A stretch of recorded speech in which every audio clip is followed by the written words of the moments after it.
Welcome to Rob and Tony's Cinematic Adventure. I'm Rob Wilson. And I am Tony DeQuano. So, Tony, we are on our final episode of our summer blockbuster series, of our first summer blockbuster series. I totally see us doing this in future summers because it was a lot of fun. Lots of fun. And I hope that everybody listening thought it was a lot of fun too and would like it to keep going. But yeah, so anyway. And I already know other movies I would want to do. Me too.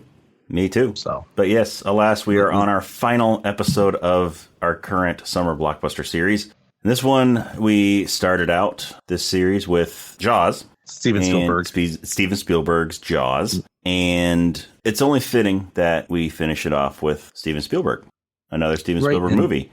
It's perfect because this, when it was released, became the highest grossing movie of all time until Titanic.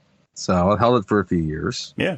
So we started with the first summer blockbuster, and we're finishing it off with the first summer blockbuster of our generation, really. I mean, yeah, sure, there have been others, but none as massive as this one. Our first really, real summer blockbuster of our generation. Absolutely. What movie are we doing, Tony? Jurassic Park. We are doing Jurassic Park. Such a great movie. Love this movie. It's a movie when I think of big blockbusters, that this is immediately comes to mind. Yes, absolutely. And as you're saying, depending on what age you might be, for some people it would have been something like Star Wars or Indiana Jones, but that really kind of predates us. Those were already around by the time we were growing up. And the first Tim Burton, Michael Keaton Batman, we were still a little bit young for that. Yep. This was right in I mean, I was 9, you would have been 8 when this came out. Mm-hmm. So it was right up our alley as well. Yeah. Dinosaurs. I remember, I hadn't seen it yet, but a few people in my class had seen it. And this one girl was talking about how her mom thought it was super gory, and it's really not that gory. But it's really not. But I mean, sure, it has its moments, but it's really not all that gory, especially compared to stuff today. Yeah, no. So it's kind of hard sometimes to fully, I guess, appreciate what blockbusters really used to be like. Yeah, definitely. This one obviously had plenty of marketing as well, and it spun off its own franchise itself, essentially. I mean, yeah, they had three sequels. They had 2 sequels, and then eventually the rebooted sequel, and now they're doing the third trilogy, right? So, yeah.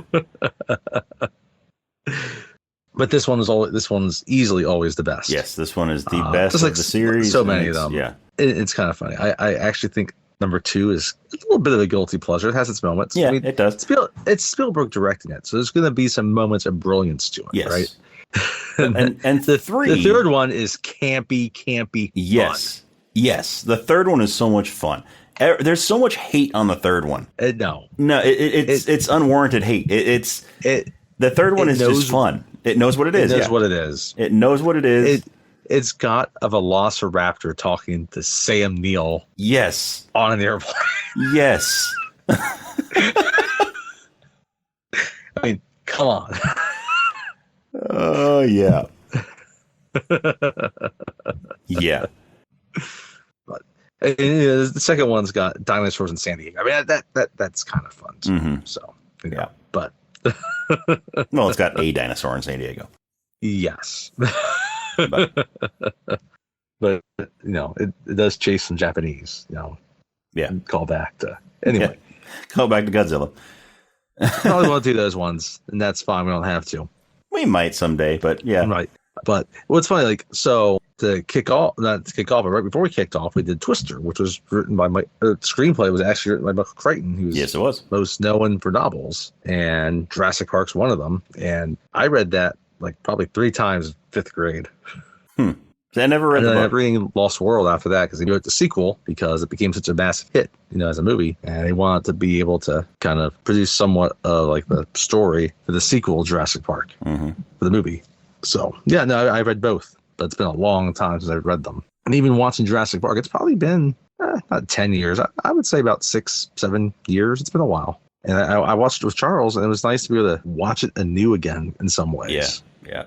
Even the movie I've seen this movie at least, oh my goodness, at least 30 times probably. Yeah. Oh yeah, it's It's definitely one that I revisit at least every couple of years. Is one, even as a kid, like being able to see a movie twice in the theaters when I was that age was a big deal. Mm-hmm. Saw it at the theater when it was Father's Day weekend. I remember there being a massive T-Rex in the lobby of the theater. And then like 9 months later, right, because it was at the theater forever. Yeah. Right? It finally came to the dollar theater. And I saw it at the dollar theater again. So nice. And then my dad got it on Laserdisc, and that was the most awesome thing in the world. Oh, Laserdisc. I remember Laserdisc. So that was kind of my growing up with Jurassic, at least my, the initial box office run experience. Okay. Like I said, I just watched it and watched it again. It's one of my favorite movies easily. Yeah. So I didn't see it in the theater. I saw it after it came out on VHS. Okay. So it was, maybe a year after it came out in theater, maybe a little bit less. Yeah. But yeah, I was at a friend's house and his dad so it was two brothers that were my friends. And so I was at their house and their dad was sitting in their living room watching it. And they were telling me how great of a movie it was. And so we sat down and watched it with them. And yeah, so it was just it. I have fond memories of that day watching Jurassic Park for the first time. It's like every time I watch it, I just remember that time sitting in my friend's living room. That was the watching thing. Jurassic Park with them. I would see it in other living rooms at different points after it came out in VHS because everyone wanted to watch it again. Mm-hmm. And it's crazy because it's fun. Like Jeff Goldblum kind of eventually, not right away, helped to reinvent himself, and redefine himself, right? But none of the four main principles, I guess. They were the names, but it's not like people who thought of headlining blockbusters, right? Like Sam Neill, which granted, at one point, people kind of thought of him as being maybe a Bond, but he never would be Bond. And he had Laura Dern, Jeff Goldblum, and Richard Attenborough, Robert Attenborough's brother, right? The nature documentary guy, Robert Attenborough's brother. And then he had Samuel L. Jackson in a small role. Like he hadn't really started making his name big yet at that point. So, Bob Peck, Martin Ferraro, Wayne Knight, couple kids, but B.D. Wong. We'll get into all of it. Yeah. But and I love that it's like a small cast. Yeah, me too. A lot of times like blockbusters have like huge cast or moderate sized cast, but then there's like a bunch of extras and smaller characters. Like not this. No. It's a pretty, when you for the credits, there's like 15 names in the cast, right? Yeah. So, yeah. And, it's funny. Like, it's so different than a lot of, the newer sequels, which I didn't mind Jurassic World necessarily. But yeah, I didn't either. I mean, there are parts of all three of the Jurassic World movies that I enjoyed. Yes. They're not as strong as the original Jurassic Park. But I thought especially the first one was kind of clever in a lot of ways, I thought, in terms of it was almost very meta, right? Yeah. Off of the first one. And Chris Pratt and Bryce Dallas Howard have excellent chemistry together. Yeah, they do. That's kind of what makes a lot of it. Anyway, back to Jurassic Park, because and it's funny because like a lot of the other ones, they finally brought back like all the characters that survived the first one. Even B.D. Wong, I will get to because I am not happy about that character. Me neither. And I have some things to say about that too. I have a lot of things. I kept waiting through all the sequels for that bastard to get chewed apart. It never happens. Spoiler alert. Because the first one is very different in that, B.D. there's really only like one bad character that gets it. Yeah. Right. And there's one annoying character not annoying, but like, not as nice character. Yeah. So the other ones, like all the other people, like, they deserve to get eaten for the most part, except for Eddie in Lost World. But so let's go ahead and get into some B.D. Wong stuff now. So in this movie, B.D. Wong is just one of the scientists. Yes. He's just one of the scientists that's on the island. They meet him briefly. He wants to get back on the boat. He's in one scene. Back on the boat. I really wish he had not gotten that boat because he could have gotten eaten. Yeah. But see, in this movie, there's no reason to hate him or anything like that because he's just there for the one scene. That's true. The birthing of the Velociraptor. His character is much bigger in the book, by the way. Oh, is it? Okay. Yes. Okay. But yeah, he's there for the birth, and then they just kind of talk about some of the science behind it. Like he has that reveal, and I will get into that about all the dinosaurs are female. And we'll get to more of that line later. But yeah. But then, then starting the Jurassic World movies, all of a sudden he's a bad guy. There was no indicator in, at least I didn't read the book, so there might have been in the book that he was not that great of a person. But as far as the movie goes, there was no indicator that he was a villain in the first Jurassic Park movie. Then all of a sudden, Jurassic World movies come around, and he's like the main antagonist. He's one of the main antagonists. He's like, I'm going to create the biggest, baddest dinosaurs. So that's what I don't get. Anyway, is like if they're gonna just like completely change his character like that, they need to at least lead up to it a little bit in the first movie. Yes, and like I said, it may be that way in the book because you said that he's got a bigger part in the book. So I don't remember all of it in the book. I just remember his character being a little bit less likely again because there's more to it. But he gets killed by a velociraptor in the book. Anyway, spoiler alert for the book. Yeah, in the book, a lot of people that survive the movies die. Yeah, in the book, including Hammond. Yeah. His death in the book is great because it's basically caused by his grandchildren. They're playing around with these different sound effects they have in the visitor center, and they create a T-Rex like roar, and he gets scared. He falls down a hill. He breaks his ankle. I remember hearing that. Yeah, I remember hearing about that. And then the compies that are from the second book, the second movie, right? Mm-hmm. They eat them.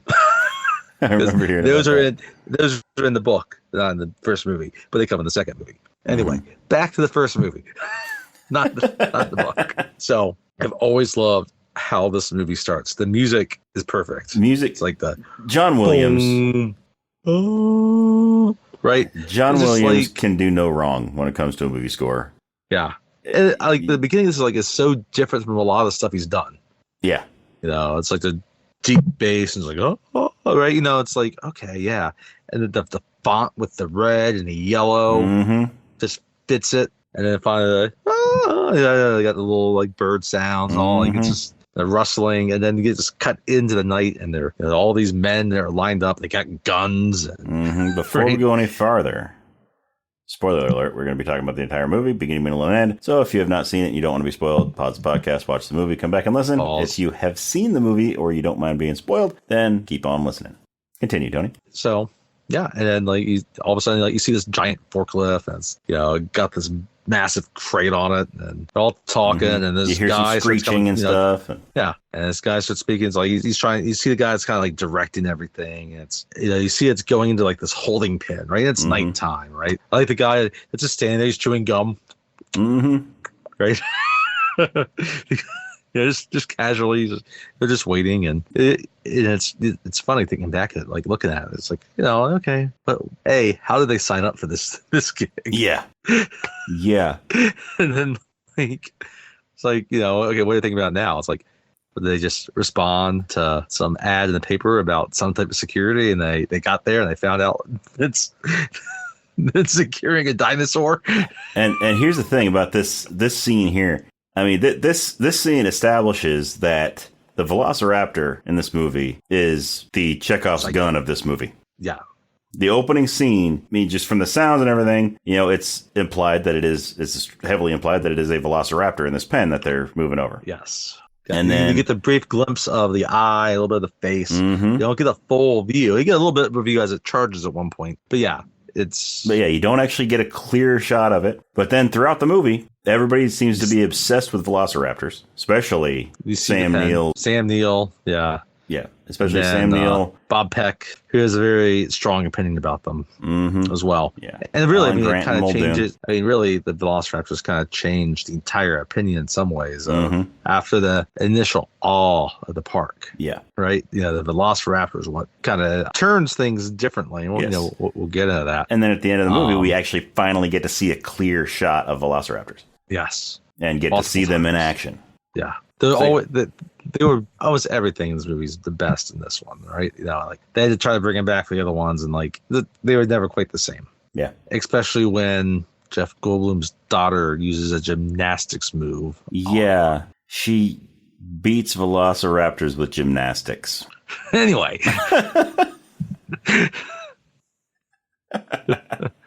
So we don't know his name. We don't know the character's name yet. We get introduced him to later formally, but you've got Robert Muldoon, as you find out later, is a big game hunter from Africa. Yeah. And he this guy can tell respects these animals. Yes, very much understands. Right, he may not be a paleontologist. He may not, but he knows, this is serious, right? Yeah, he understands big game. And then they get the pen, the crate there is lined up with the pen, and then he's leading everybody, they have pushers. He tells them to step away, and finally he's like, okay, gatekeeper, right? And then he left the gate, and then this raptor charges. No Rick Moranis in this one. It charges, and it's never really clear how. I guess it rams his head into part of it, and and then I've always found this part a little bit confusing. That it doesn't have the space to leave this pen that it's where the gate's been opened up into, right? So, but everyone they start trying to shoot at the raptor, and to no avail. Yep. And meanwhile, now it's starting to it's got the gatekeeper. Yeah, it's trying to drag him into the pen, and we're doing a Bob Peck as kind of trying to hold him and trying to save him, and he's like, shoot her, shoot her, shoot her. And meanwhile, his hand just slowly slides away, and you're like, yep, he makes exactly that sound. And now we're in Central America, and we're still in Central America. We already knew we're in Costa Rica, but we're actually not in Central America. We're in the Caribbean now. We're in the Dominican Republic. Yeah. And they're at an amber mine, and you got a lawyer standing on a little raft, and it's being pulled.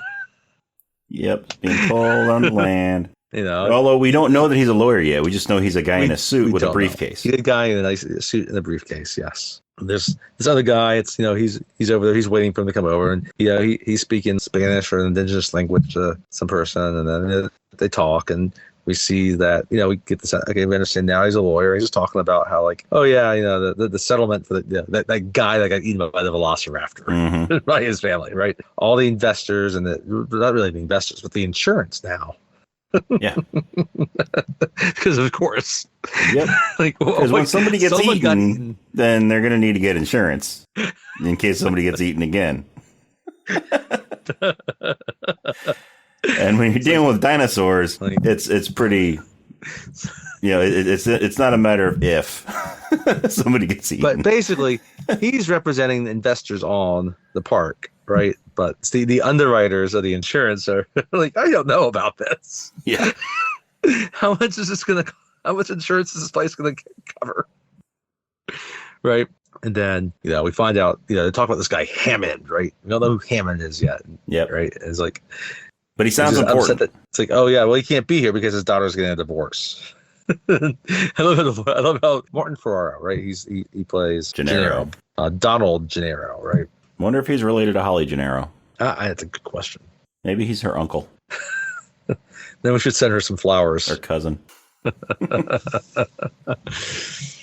And he's telling this guy, it's the foreman of this mine, it's we got to do an inspection. He's like, hey man, hates inspections. They slow everything down.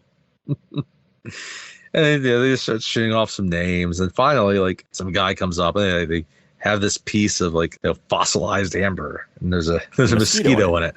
They talk about this guy named Alan Grant. Want to talk about all this, right? He's like, because Grant, like me, is a digger, and we never see this guy again. Yeah, we never see this guy again that dug up the amber. Yeah, which is fine. We don't need to see him again. Then it cuts to Montana. It says Montana in the Badlands. Mm-hmm. It's funny. I think of the Badlands in South Dakota.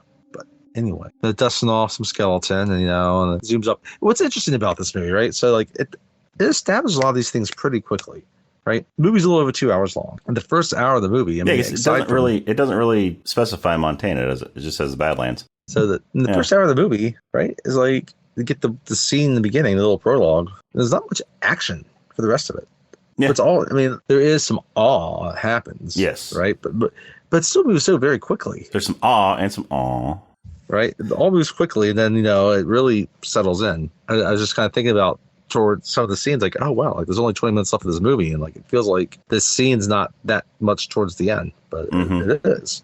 Yeah, most of the action in this movie is at the beginning and the end. The middle section is pretty devoid of actual action. There's a couple of quick little scenes here and there, but Jeff Goldblum even makes the point there will be some dinosaurs on your dinosaur tour. Yeah.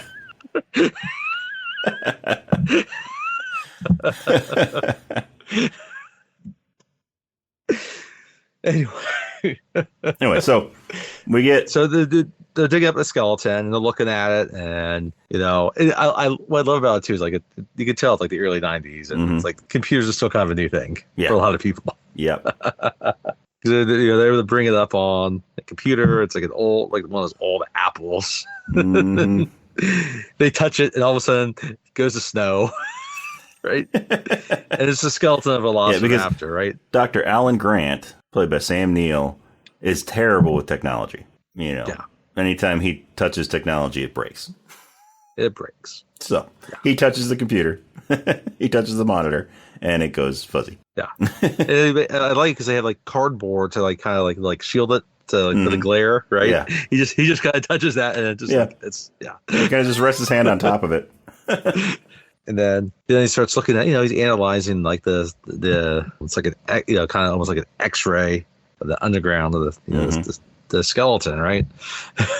And it's like good, and it's funny because like this is almost kind of more of an accepted theory now about evolving or some way into birds, right? Yeah, because originally everybody thought that dinosaurs evolved into lizards, but no, according to Dr. Grant, his theory in this movie is that they evolved into birds, and that's actually become a real life accepted, like one of the more accepted theories on what happened with the dinosaurs. He talks about the backbone being full of air sacs, being hollow, and the pubic bone, and a few other things, right? And they kind of all the other people kind of laugh at it. I was like, well, no, like there's more similarities than you think. And he says, the word raptor means bird of prey, right? Yeah, it's funny. Like, we find that, I don't think this was known at that point, but now they say Velociraptor had feathers. Yeah. It didn't fly, but... No, but it is believed today that it had feathers. And it wasn't nearly as big as they make it out to be in the movies.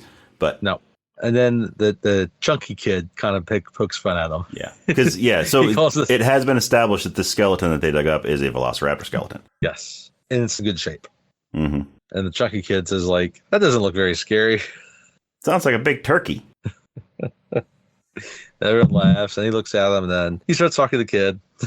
He pulls he has a Velociraptor claw that he uses. He's got a fossil, the Velociraptor claw bone that. It's like, no. He like shows him how a raptor would kill him if he were here with one.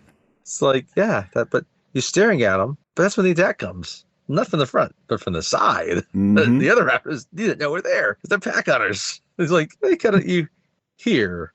Or here, right near his, his pubic area.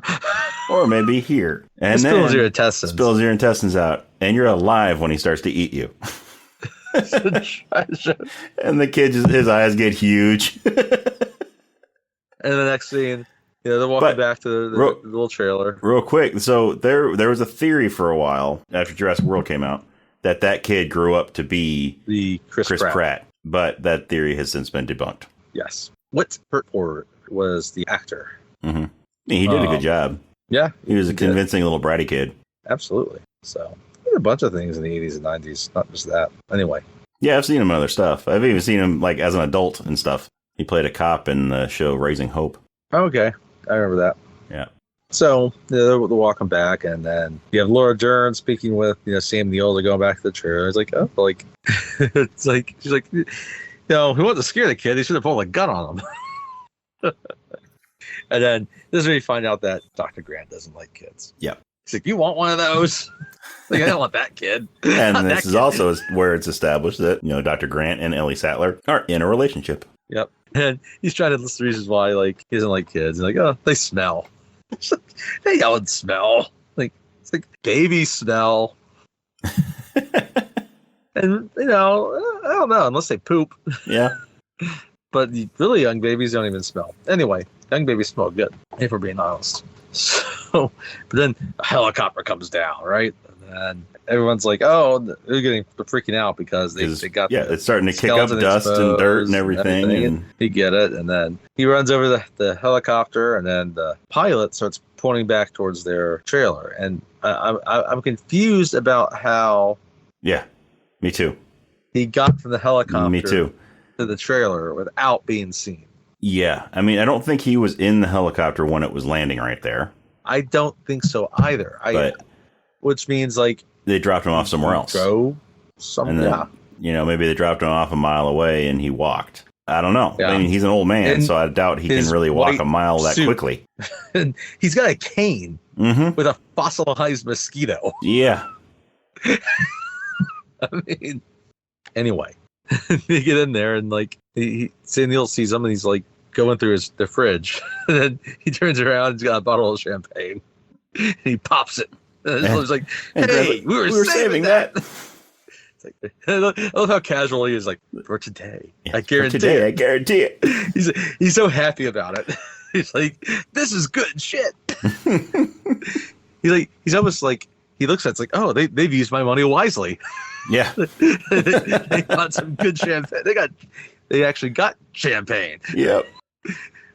It's just not sparkling wine. No, this is champagne. Yeah, it's champagne. It's actual champagne from the province of Champagne. I love how I love how Sam Neill's is like covered in dust. Right?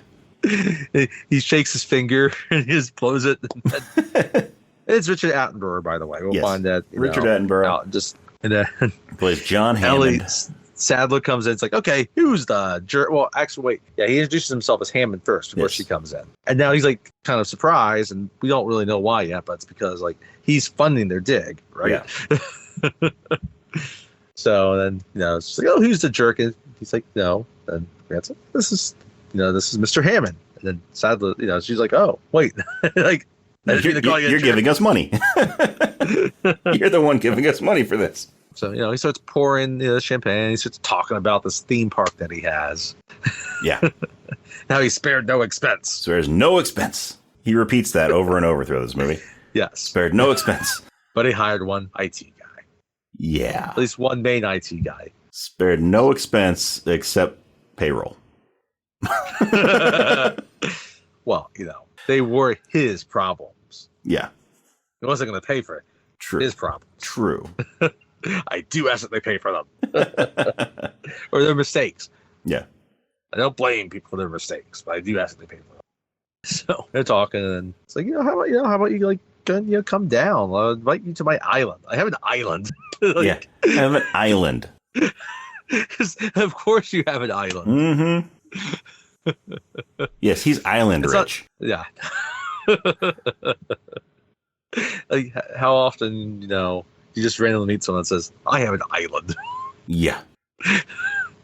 No, we're not talking about an island in the middle of a lake that's in your neighborhood. No. That you've annexed for yourself. We're not talking about the island in your kitchen. We're talking about a gigantic, like, miles and miles in diameter island. Off the west coast of Costa Rica. Yeah. And what we find out in the next movie is actually 2 islands that he owns. So convenient how he left it out. I forgot. I got a second island. Yeah, I forgot. I lose track sometimes. Like, once you get one island, the more you get, you forget.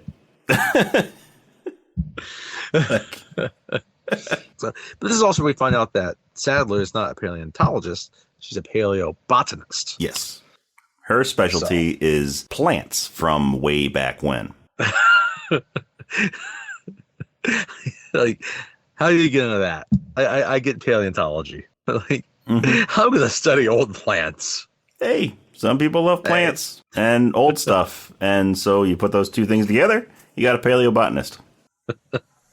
So then, they're reluctant. And then he says, like, oh, yeah, well, how about I, fully fund your research and dig for 3 more years? And they're like, they can't really say no to that, right? And so they all cheers and they're happy. And then we go back to Costa Rica. Mm-hmm. And we see this dude get out of this cab. He's such a rude dude because he doesn't close the door. He doesn't. That poor cabbie has to close it. And then he gives him some, I guess, Costa Rican way of like giving him the finger. Yeah. And he's wearing... He just kind of a little thing with his arm. Like he's, he nods at him. Right? Yeah. But, and, he's wearing a Hawaiian shirt and a Panama hat and sunglasses. Yeah. He's got his short sleeve polo shirt tucked into his neatly pressed pants. Yeah, I guess he's not the one wearing the Hawaiian shirt. That's Nedry. Yes, Nedry has yeah. a Hawaiian shirt. Yeah. A very loud Hawaiian shirt. Yes. Now, there is something about Nedry's clothing in this movie that I found very interesting. Yes, I have. His clothing choices.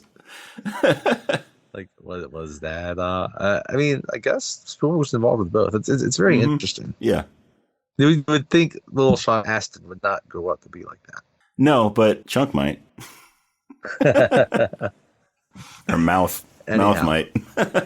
He's looking around, finally, see Wayne Knight. Sitting at a table. He's got all this food around him, this delicious Central American food. Mm-hmm. It really did look delicious. And he's just like, Dodson. Dodson. He's like, you shouldn't use my name. Like, oh, I'm sorry. Hey, Dodson. We got Dodson here. Dodson's here. Nobody cares. Nice hat. He's like, Wayne Knight's really funny in this. Yeah, he is. And like, you can tell, like, and the thing I love about his character is like, he's probably might be the second smartest person. Yeah. In this movie. Mm-hmm. He's there with, Malcolm. Mm-hmm. Right? Yeah. But he just looks like a general slob. But no, he's a super intelligent. He is very chooses to present himself in a very different way. Yeah. I mean, he's an IT guy, so, he spends all day, at a computer. So, not saying anything, negative about IT guys, but, a lot of times, especially in movies, they tend to be depicted as, more slobbish type people because they sit at a computer all day and don't really do any, like, getting up and walking around and exercising. This is still this is back, like, again, 30 years ago. Mm-hmm. There were a lot less IT guys. Yeah. Yeah. This is when IT was like still in its infancy. Yeah. And anyway, so, we find out that he is going to smuggle in embryos for a rival company using Barbasol shaving cream. Yes. Using a specially modified Barbasol shaving cream bottle. Which will still pass through customs because you can still put out shaving cream if customs wants to test it. Yep. And it can keep the embryos viable. It's got a little cold compartment, right? And I love when he just puts it on a slice of pie. Sprays the shaving cream into his hand, and the waiter's walking by with some pie, and he just sticks the shaving cream on top of the pie like it's whipped cream. And then the bill comes, and he looks at him like, I'm not paying this. You're going to pay this, Dodson. Yep. It's like, don't get cheap on me. He's going to get what? Like, was it $750? I think is what they paid him half. And something like up that. Front and the other half later. He was making over $1 million off doing this. Yeah. And I always thought it was great because as soon as Dodson like unscrews the bottom of the Barbasol can and, it's got the little slots for the different embryos and he hits the button and it pops it open. I always loved Nedry's little squeal. His little squeal. It sounds exactly like a velociraptor. He gets an absolute kick out of all of this. Yes. It's so interesting how he gets so much of a kick out of it. Yeah. But he does. And it's kind of funny. Like I'm saying he's smart. And like he does some really stupid things later. But he's just one of those intelligent people that lacks a lot of common sense sometimes. Yeah. Right? Which we'll get into. Don't taunt dinosaurs, folks.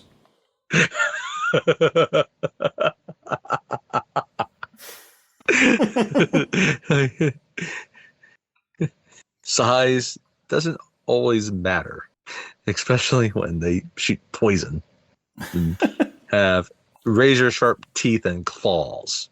Yeah. And you're obese. And it can move a lot faster than you.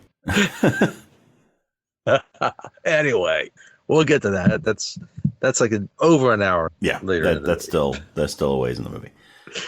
But now we're back on the helicopter, and we got Sadler, we got Grant, we got Hammond, and now we got Jeff Goldblum, and we also have Gennaro on the helicopter. He is on the helicopter. Yes. Too, that's right. And we have he Jeff does not Goldblum speak on this as Ian Malcolm, and he's just wearing all black. Yes. It's such a great look. It's funny. It's such a different look than what we kind of think of Jeff Goldblum wearing today, probably. Mm-hmm. He's got glasses. He's got the greased back hair. He's got a leather jacket. And he's like, "You guys dig up dinosaurs?"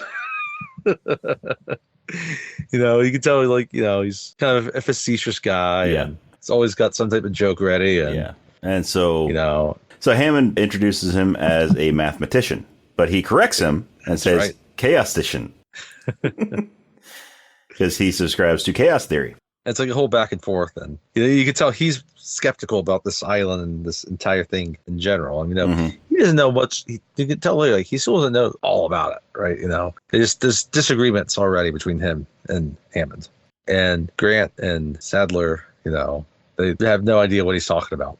Yeah, Grant's just sitting there, just rotating the raptor claw in his hand, and then the lawyer Gennaro, he's just looking back there. He's trying to speak, and then there it is, right? And the music swells. I love it. The music swells. And the helicopter flies toward this beautiful island off the coast of Costa Rica. Yep. And then they're starting to land and descending, and of course there's turbulence. And so they all go to fasten their seatbelts. And Grant pulls out his... Grant has 2 female ends. Yes, he has 2 female ends of the seatbelt. And then, so he just ties them together, which is a... foreshadowing for later in the movie. But yeah. Yeah, and they land, and, Hammond's happy to be on his island because, if you own an island... It's his island. That's right, I got an island. And not only does he have an island, but he has an island with dinosaurs on it. He has a dinosaur island. He owns Land of the Lost. Honestly, at that Will point, Ferrell is somewhere on that island. I don't know. I get the sense of okay, yeah, let's have this zoo of dinosaurs. But in some ways, you know what? No. How about I just have an island with dinosaurs on it? Yeah. We'll have electric fences, right? We don't have to worry about all this other shit going wrong. And then you can just travel paddock to paddock and say, hi. Hello, dinosaur. How are you? Anyway, so they're driving. They're in a Jeep. And then Sadler's looking at some leaves like, this shouldn't be here. This has been extinct since the Cretaceous period. And Hammond, there's 2 Jeeps, right? And De Niro's now getting to his lawyer stuff. He's like, if the doctors aren't convinced, right, then he won't be convinced, and they won't sign off on the park. They won't give it insurance, right, to be open. Yeah, because it's still all this insurance from that guy that got eaten in the opening scene. It's always the cold open that causes all the problems for the rest of the movie. It does. It's always the cold open. That's so true. So finally, though, they stop talking, and Hammond sees something. He wants everybody. Oh, he says in 48 hours, I'm going to be accepting your apology. Which, spoiler alert, he doesn't. unless it comes from the T-Rex as they're driving away. Maybe. I forgive you. Maybe the T-Rex farts and. But just a really stinky T-Rex poo, right? Yeah. So anyway, they're driving the Jeeps, and they pull up to this field, and Grant looks over and he stands up, takes his sunglasses off, and just his mouth is wide open. Such a great scene. He can't believe what he's seeing, but we haven't seen what he's seeing yet. And Ellie is so focused on this leaf and how it's not supposed to be in this time period. And he has to. And he grabs her hand on her head and turns her head. Then she stands up, takes off her sunglasses, and she's staring in awe. And then the camera pans over, and we see a group of brachiosauruses. Legs, and they're going, and you also hear the look, right? They get out of the Jeep, and he's staring up. It's like it's a dinosaur. Which, by the way, this reveal of the dinosaurs, amazing. No, it absolutely amazing. Even today, even 31 years later, it still holds up. Everyone in this scene is perfect. This scene here, right? Well, I mean, there's a digital dinosaur they put in. I don't know if they did an animatronic dinosaur to help kind of give a sense and then digitally replace it. I mean, I know there were animatronic dinosaurs in the movie in other scenes. Yes. But, this here, at least what's shot is a CGI dinosaur, right? But I mean, Sam Neill's reaction, right? He's got his sunglasses on. He takes them off and pushes it. Like, it's such a real reaction. Yeah. And the same with Sadler And then, I love Malcolm's like, you crazy son of a bitch, you did it. And even just the CGI alone in this movie in general is just outstanding. It's top-notch. Yeah. It's 93. It's 1993 CGI, and it's better than a lot of the stuff today. It is. I love Gennaro. He's like, we're gonna make a fortune with this place. He's like, dollar signs went up. His eyes turned into dollar signs. And then, Hammond gets out and he's walking with this cane. Like, I just love how Attenborough just presents himself. Like, yeah, he's a rich dude that owns an island that has freaking dinosaurs. Yes, and he's dressed all in white. Yeah. He's got a white suit. He's got the Colonel Sanders suit. He doesn't have a little bow tie like Colonel Sanders, but he's got a white Panama hat. And they talk about the speed. And then he's like, oh, yeah, well, we clocked the T-Rex at 38 miles an hour. Like, you have a T-Rex? We have a T-Rex. He's like, yeah, we got a T-Rex. And then, all of a sudden, Grant gets, lightheaded, right? He has to bend over, he's putting his head. I just, one of my favorite lines in the movie. It's just so iconic, It's like, my idea, Dr. Grant. Dr. Sadler's he's like, welcome to Jurassic Park. And then, you see them looking out. All the other dinosaurs are now gathering in this pond. Not all of it. I mean, it's herbivores. Yeah. It's really mostly the Brachiosauruses and the Gallimimuses that are down there. But yeah, then one of the Brachiosauruses, goes up to a tree and sort of gets on its hind legs to get to get some leaves off the high branches. Yeah. And that sort of comes back later in one of the Jurassic World movies. Then it just goes, right? And then that's actually when Hammond says the whole thing about welcome to Jurassic Park.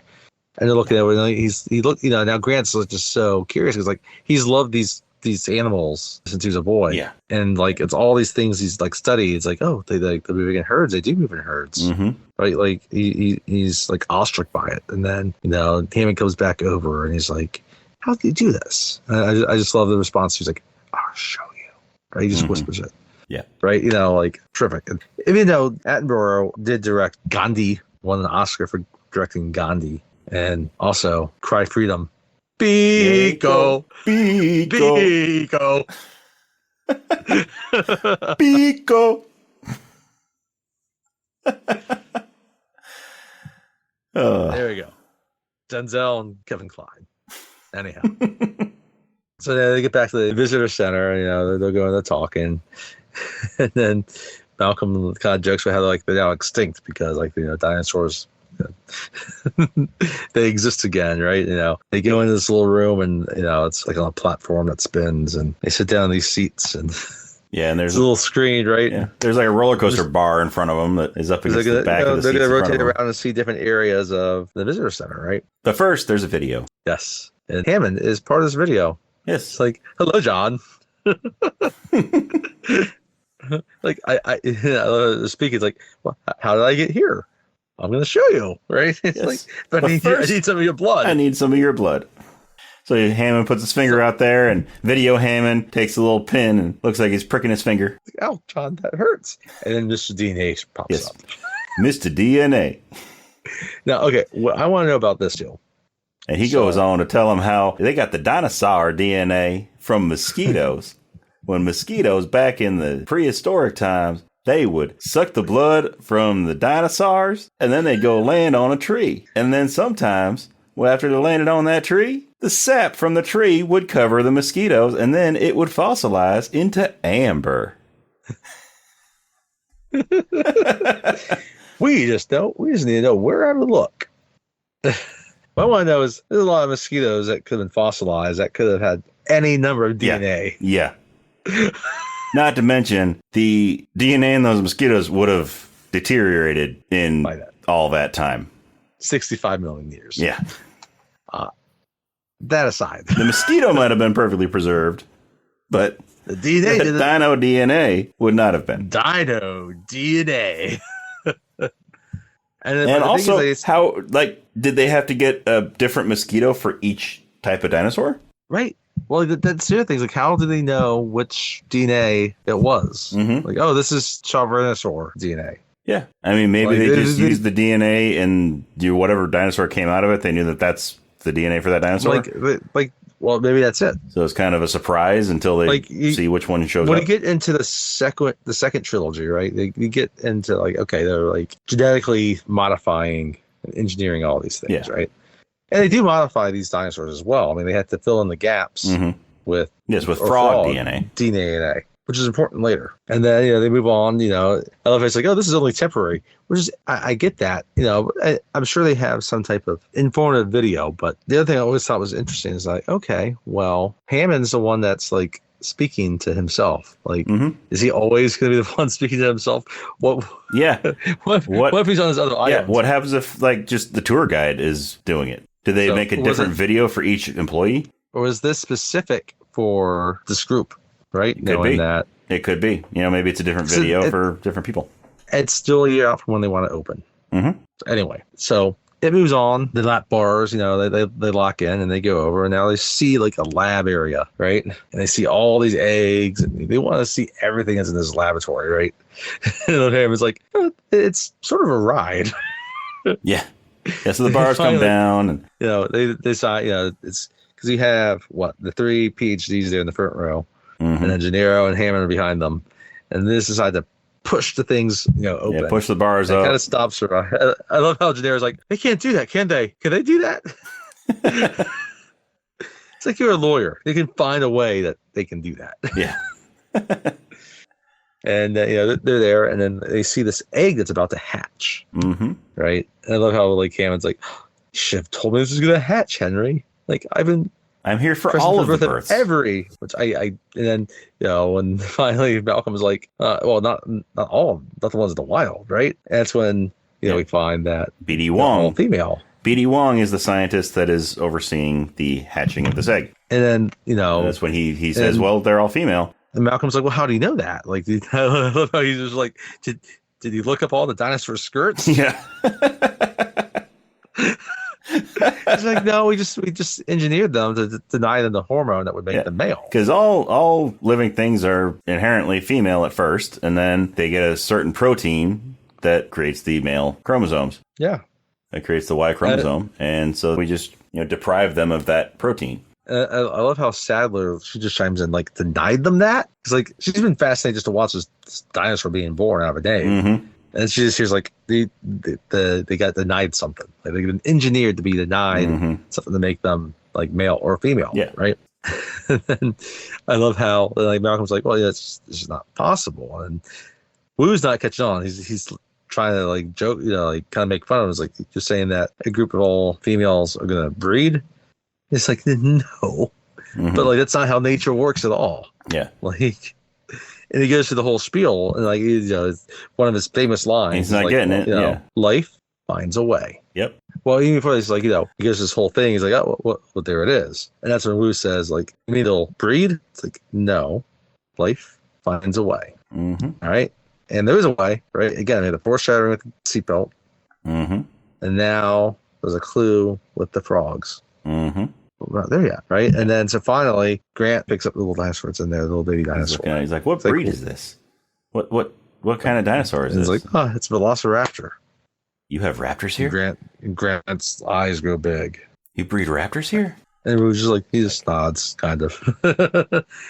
And that's almost the last we see him. We hear that was hoping that they would hatch before the boat left for the mainland, right? Yeah. Because obviously a lot of these workers don't live here. They probably live on the mainland. Yeah. So there's a boat to ferry workers back and forth. So now Grant is curious. He wants to see the raptor, the actual mature raptors, right? Yes. So now we're back to that pen that we saw at the beginning of the movie, right? And they're walking through, and Hammond's just trying to talk about this nice meal that the chef has prepared. Chilean sea bass. Yes. And then we see this like crane pulling a cow. There's a cow Moo. that's being lowered into this pen. And it's it's an animatronic cow. It's not a CGI cow. I like this. And it gets lowered into the pen. And Well, Grant's was like, it's an animatronic cow for that they used to make the movie, but in the storyline of the movie, it's a real cow. They're not watching a robot get lowered down in there. So like, he's just like, what are they doing? Huh? No, feeding them. Yep. So they go there, and then all of a sudden you hear the raptors start attacking. Yeah, we used to put it in through the door, but then the raptors got smart and they started waiting for it. So we ended up having to do it this way. So they lower the cow down from the top, and inside you just see trees and leaves and stuff like that inside the pen. And you're like, mm-hmm. You hear screeching and you see the leaves rustle, but you don't actually see any raptors. Then they pick up the harness that the cow was in, and it's all torn up. Well, even before that, that's they're kind of watching it, and then they kind of turn away, and that's when Muldoon comes. Yeah, and we get formally introduced to him, Robert Muldoon, and he's talking about how they're incredibly smart. Like Grant's starting to pick his mind about them, he's like and they start then they started attacking different parts of the fence. They realized the fences are electrified, right? And they wouldn't attack the same place twice. They kept testing it for weaknesses, right, to see if there was an area that wasn't electrified. Yeah, right. And they were saying that one of them killed like some of the raptors, right? Yeah. So they had a few other. I think like 5 or 6 raptors, right? They said, but one of them like that was like. Then one of them killed all but one. All but 2. All but 2 of the others. All but 2. Okay, yeah. All but 2 of the others. Yes, because eventually later they think one gets locked in the utility shed while the other 2 are roaming around. That's right. But that one gets out. The other 2 go in, and one will get locked in the freezer. Yeah. So that one actually does get locked because they put the key in. Anyway, then there's a 2 anyway. Yeah. So it killed all but 2 of the raptors, and then those 2 just followed it as their alpha. Right. Which it's the all female. Well, I guess we don't necessarily know that, but which actually would make sense that one of them actually was a male. Yeah. Right. And we'll get into that. We'll get into that. Mm-hmm. And then they raise the harness, and it's all ripped apart. And then Hammond's like, "Who's hungry?"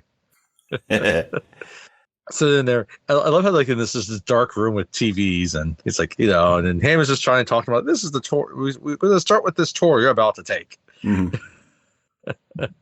And Janae was just thinking about how much are we going to charge a day? He's like $10,000 a day, and people will pay it. Yeah. And Mr. Hammond's he's altruistic in some ways. He's like, this is meant for everybody in the world, not just the super rich. And Janae was like, I guess we'll have a coupon. Yeah, we'll have a coupon day or something sometime. And then Malcolm just has to let how it's his disdain, how things are worse than he even expected this to be. Right. You're also caught up on the fact that you did it, that you're not thinking about should you have done it. Right. You're saying okay, well you took what others did and you build on top of it. And then, then you decide, okay, well, I got a product now. I'm going to slap it on a plastic lunchbox and I'm going to sell it. Right. And Hammond's like, well, our science has done something that no one's done before. Right. And he's like, if I wanted to build an island just for condors, you wouldn't have anything to do with it. He's just like, well, condors, they're going extinct because of man. Right. Mm-hmm. It's a deforestation, building of a dam. But nature selected dinosaurs to go extinct. And he's like, finally says yeah, well, they're so preoccupied with that they could. They should, right? And then, Hammond's still dismayed. And Sadler adds her 2 cents. And we don't really know how, these dinosaurs are going to react, in a completely different ecosystem than what they're used to, right? And then he's still dismayed. He wants he wants Grant to say something. It's like, well, things have changed, and dinosaur and man, we got 65 million years apart, and we have no idea what to expect. That's all he says. Yeah, we have no idea what to expect. Yeah. And damn, it's like he's giving up. He's like, you guys are meant to defend me. The guy that's on my side is the blood-sucking lawyer. I love how he's like, thank you. He means it. He's proud of that compliment. Mm-hmm. He's proud of being that blood-sucking lawyer. Yeah.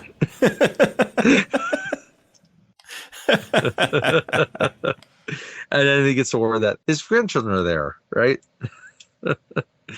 So they leave the meal, and they're going back outside, and there's the 2 classic Jeep Cherokees that are green and red and the yellow. Ford Explorers. Oh, the Explorers. Yeah, they're Ford Explorers. And then the kids are there. They're like, Grandpa. Grant sees him. He's like, oh God. And one of them is a dinosaur nerd. Yes, that Timmy wants to talk to him about dinosaurs. Yeah, Tim. Joseph Mazzello. Played by Joseph Mazzello. Simon Birch's best friend. Yep. But yeah, so he's obsessed with dinosaurs, and he's read is trying to everything Dr. Grant has read. Yeah, he's obsessed with Dr. Grant. He's obsessed with dinosaurs. He's read every word that he's written. Are you sure they turned to birds? He said, because then I read this other book by this guy named Backer, and he says, and then he shuts the door on him. And then his sister Lex is there. He's like, she said I should ride with you because it would be good for you. Meanwhile, Malcolm's like, I'm gonna ride with Dr. Sadler. He doesn't know yet that they're a thing. That Grant and Sadler are the item. And by the way, Lex is played by Ariana Richards, who we've talked about before in the Tremors episode. The Tremors episode, yes. Good actress. She's great. She's great in this. Yeah. He left us. He left us. I'm not a computer nerd. I'm a hacker. Again, that's 90s. That's 90s. Totally 90s. Yes, you're a computer nerd. Anyway, so they start taking off, and now we get back to like this control room. You got Hammond and Muldoon in there, and he's also introduced to Mr. Arnold, played by Samuel Jackson. Right, and he's helping to kind of control a lot of the different systems, making sure everything's getting off and running. And he's, I guess, kind of like the chief operations kind of guy, right? Yeah, he's seeing how it's all operating. And then we get Dennis Nedry again. And then they started talking about how the headlights aren't working, right? They had to talk to Dennis Nedry, who we met earlier. Yep, who we met earlier. And he's got everything. He has set up the entire network that runs Jurassic Park. Yeah. Spared no expense, but there's only one IT guy. Yeah. And it's funny because if you look at his screen, like his computer monitor, he's got little windows up all over the place. Yep. And one of them in the top corner, he's watching Jaws. Yeah. Right. And he talks about how, like, you think you could run all this in this one room, all this automation, right? How it's, it's like, that's cheap. And a little fight with, Yeah, and that's where you get into Hammond saying, I don't expect. I don't ask people. I don't blame people for the mistakes. Yeah. I just ask them to pay for them. They pay for them. Yeah. And he's like, thanks, Dad. He's got this little stress ball thing that he's squeezing. And Arnold's like, Dennis, the headlights. It's like, that's just gonna eat a lot of compute cycle if I do that right now. And so, and the cars start going off, and Lex is so because there's an interactive CD-ROM. Yes, there's an interactive CD-ROM in the car. But so what we didn't mention was these Ford Explorers. They're all completely automated. There's no driver. They go on a track. There's a track in the middle of the road, and they just follow that track. So there's no driver in them. Nope. So they drive off, and they go into this big front gate. And earlier in the movie, like when the helicopter landed until they saw the Brachiosaurus, there was a couple times they went through electrified fences.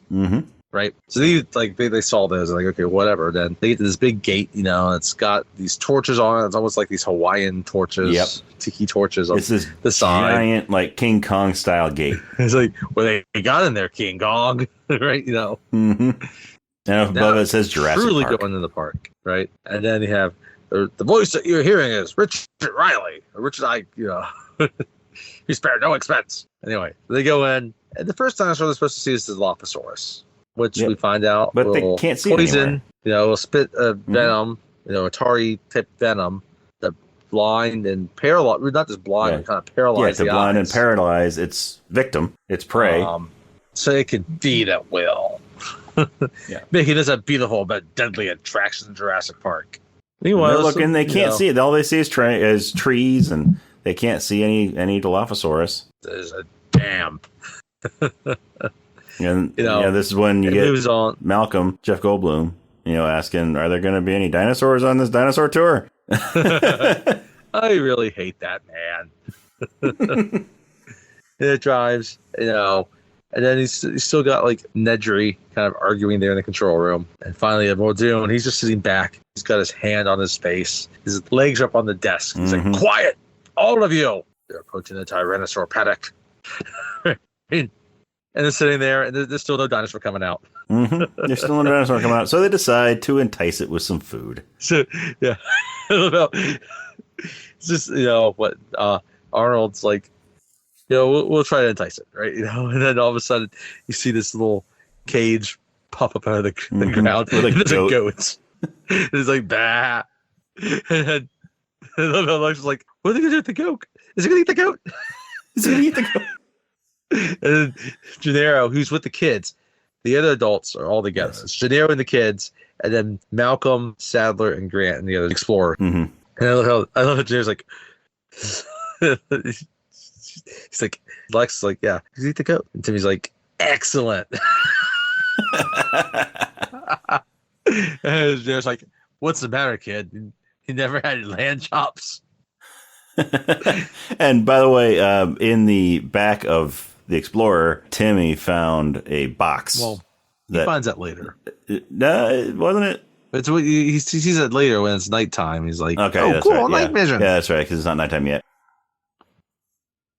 So, but yeah, there's nothing really comes out, and we cut to the other vehicle, and then Malcolm's thinking through things like, and God creates dinosaur, God destroys dinosaur, God creates man.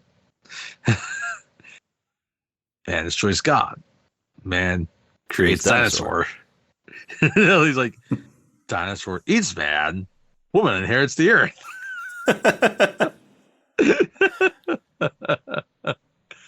Anyway, so the T-Rex never comes.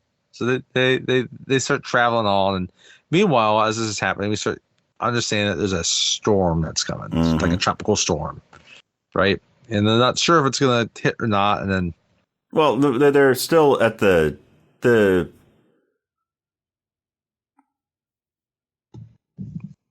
goat part wasn't until later, was it? Because they went back to the T-Rex, didn't they? They go back later. Yeah, they bring up the goat, but the goat nothing happens with the goat yet. Yeah, right. That's right. So they end up leaving, right? Yeah, they leave, and they start talking. Then we find out, okay, there's the storm coming. Potentially coming, they gotta keep an eye on it, right? To see if because they were saying like the last one just grazed us, right? But then Arnold, like, he kind of gets on. He tells everyone that's like the last shuttle for the dock is leaving now, right? Drop what you're doing and leave now, right? They have a certain amount of time for that last shuttle to go back to the mainland leaves. Essentially what's happening. Yeah. So, they continue to go on the tour, and you have Sadler and Malcolm talk about chaos theory. Yeah. And she has no idea what he's talking about. And there's there's a little cup of water in the. He's just talking about how, like, dinosaurs don't, they're not gonna adhere to park schedules. Yeah. And he said, he's sort of flirting with her, so he takes a drop of water. It's one of those like plastic cocktail glasses that you might see, right? Yeah. And it's got some water, and he's like, we should be still. We're kind of bumping, but it's going to do well enough. And she holds out his hand, and he's flirting, like you said. Oh yeah. And he gets a little drop of water, puts it in the hand, and it goes down like the one side of her wrist. Yeah, he's like, if I drop this water on your hand, then which way do you think it's going to go? Which way do you think it's going to flow down? And she just picks kind a of points side. one way. And she's thinking it could be any way, but she's just kind of guessing kind of how things are shaking or whatever. And then he says, okay, hold your hand still again. Hold it still now. We're going to do the same thing again. Now, what do you think it's going to go? It's just the same way. And it went the other way. It doesn't. Right? He's talking about these tiny imperfections and variations. She's like, imperfections. And again, he's holding her hand closely, right? And he goes in the whole thing about unpredictability and chaos theory, and right. And then you see Grant. He's looking out, and he sees a Jeep there, and a vet, and like a dinosaur, just and he gets out of a moving Explorer. Yes, he does. And Ellie follows him, and then you got Malcolm just talking to himself. Yep. That's chaos theory. Yes. And it turns out that this Jeep that's out there, yeah, like you said, it's got the vet. It's tending to a sick Triceratops. Yes, tending to a sick Triceratops. There's a Triceratops laying on the ground, and Ellie is very interested in trying to help figure out what's wrong with this Triceratops. Right. And she's trying to think about what plant life might have made the dinosaur sick, and she's recognizing different plants. And Dr. Harding is the vet. Yep. It's like, yeah, we know they're toxic, but the animals don't eat them. It's like, well, are you sure? He's like, yeah, we're pretty sure. It's like, there's only one way to be sure. I have to see the dinosaurs droppings. Yes. But during all this, Ellie is, enthralled and trying to figure out what's wrong with the dinosaur. Meanwhile, Grant just laying on the stomach. He's laying on the dinosaur's side, just letting its breath, like it's breathing, raise and lower him. But he would say, like, this was his favorite as a kid, and now it's the most beautiful thing he's ever seen. Mm-hmm. More beautiful than Dr. Sadler, apparently.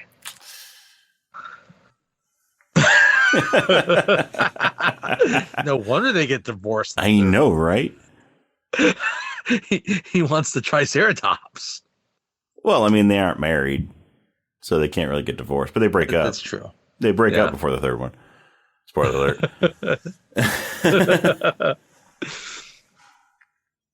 So then Malcolm's like, excuse me, dino droppings? Yeah. And then you see him walking around, and then you see a pile. There's a gigantic pile of dino gigantic pile. Like, that is one big pile of shit.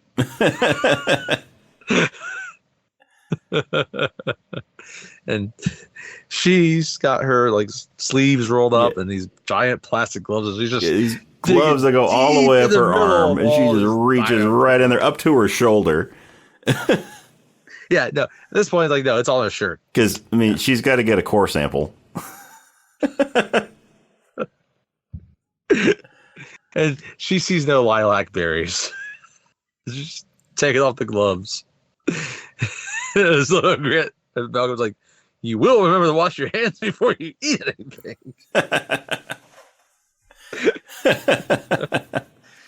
And then all of a sudden you can see like the clouds roll in, and now it's just like thunder, and like, Jadera is like, you can see the schedule of guys like, I think I need to implore that we gotta go.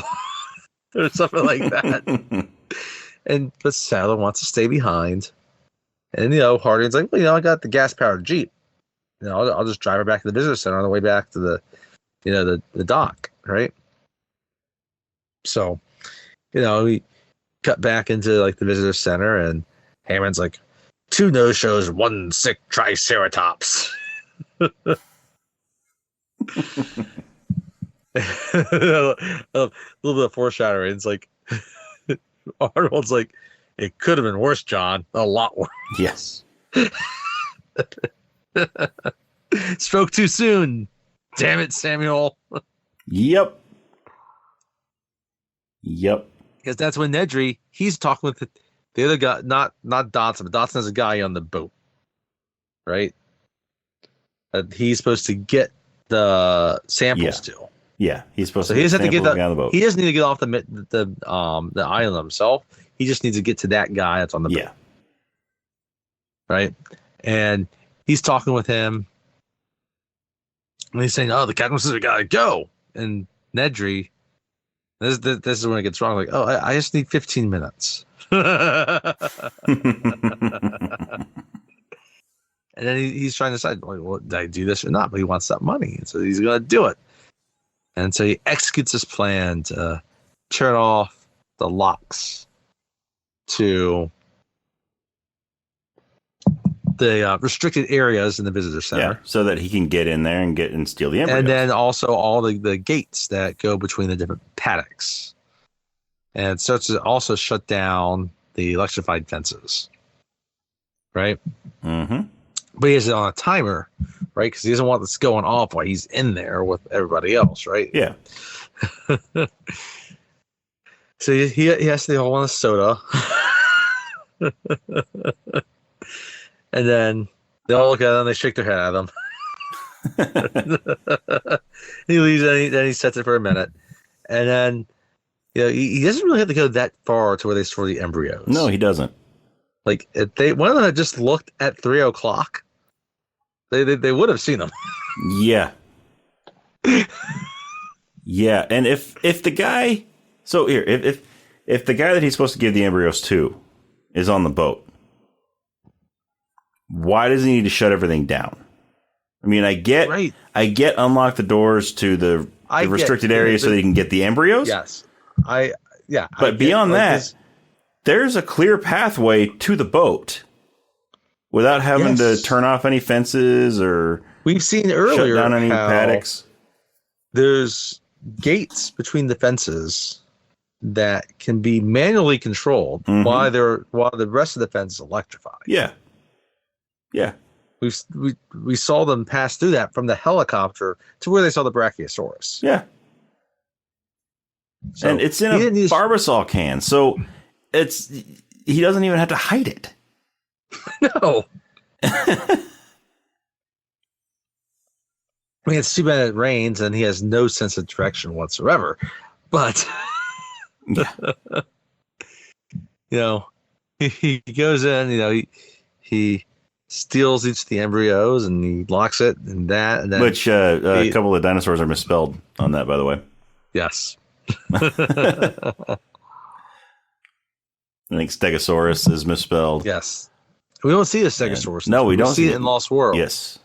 But we don't see it in this movie. Anyway, but we see Tyrannosaurus Rex, we see Velociraptor, we see Gallimimus, and a few of the other ones, right? And finally, after like a minute, everything kind of locks back up and doesn't lock back up, it shuts down, right? And you see that systems are failing all over the park, right? And everyone's like, gotta find Nedry, check the vending machines. He knows right where to look.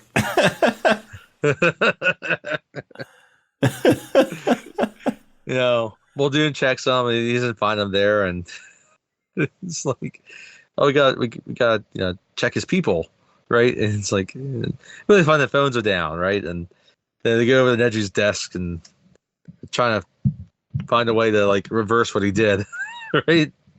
But first, they got to get through all his windows that he has open, and all the shit that's on his desk too. I don't know. Jack's like, look at this workstation. What a complete slop. And pushes right. He's gonna get through all the windows, and he's typing like access main system. I always love it's like he tries to put in the password. Right, and he doesn't get it, and then the little Nedry guy little animated Nedry comes up. He didn't say the magic word. He didn't say the magic word. And the rest of it's just a bunch of So for the rest of the night, they're just hearing Wayne Knight saying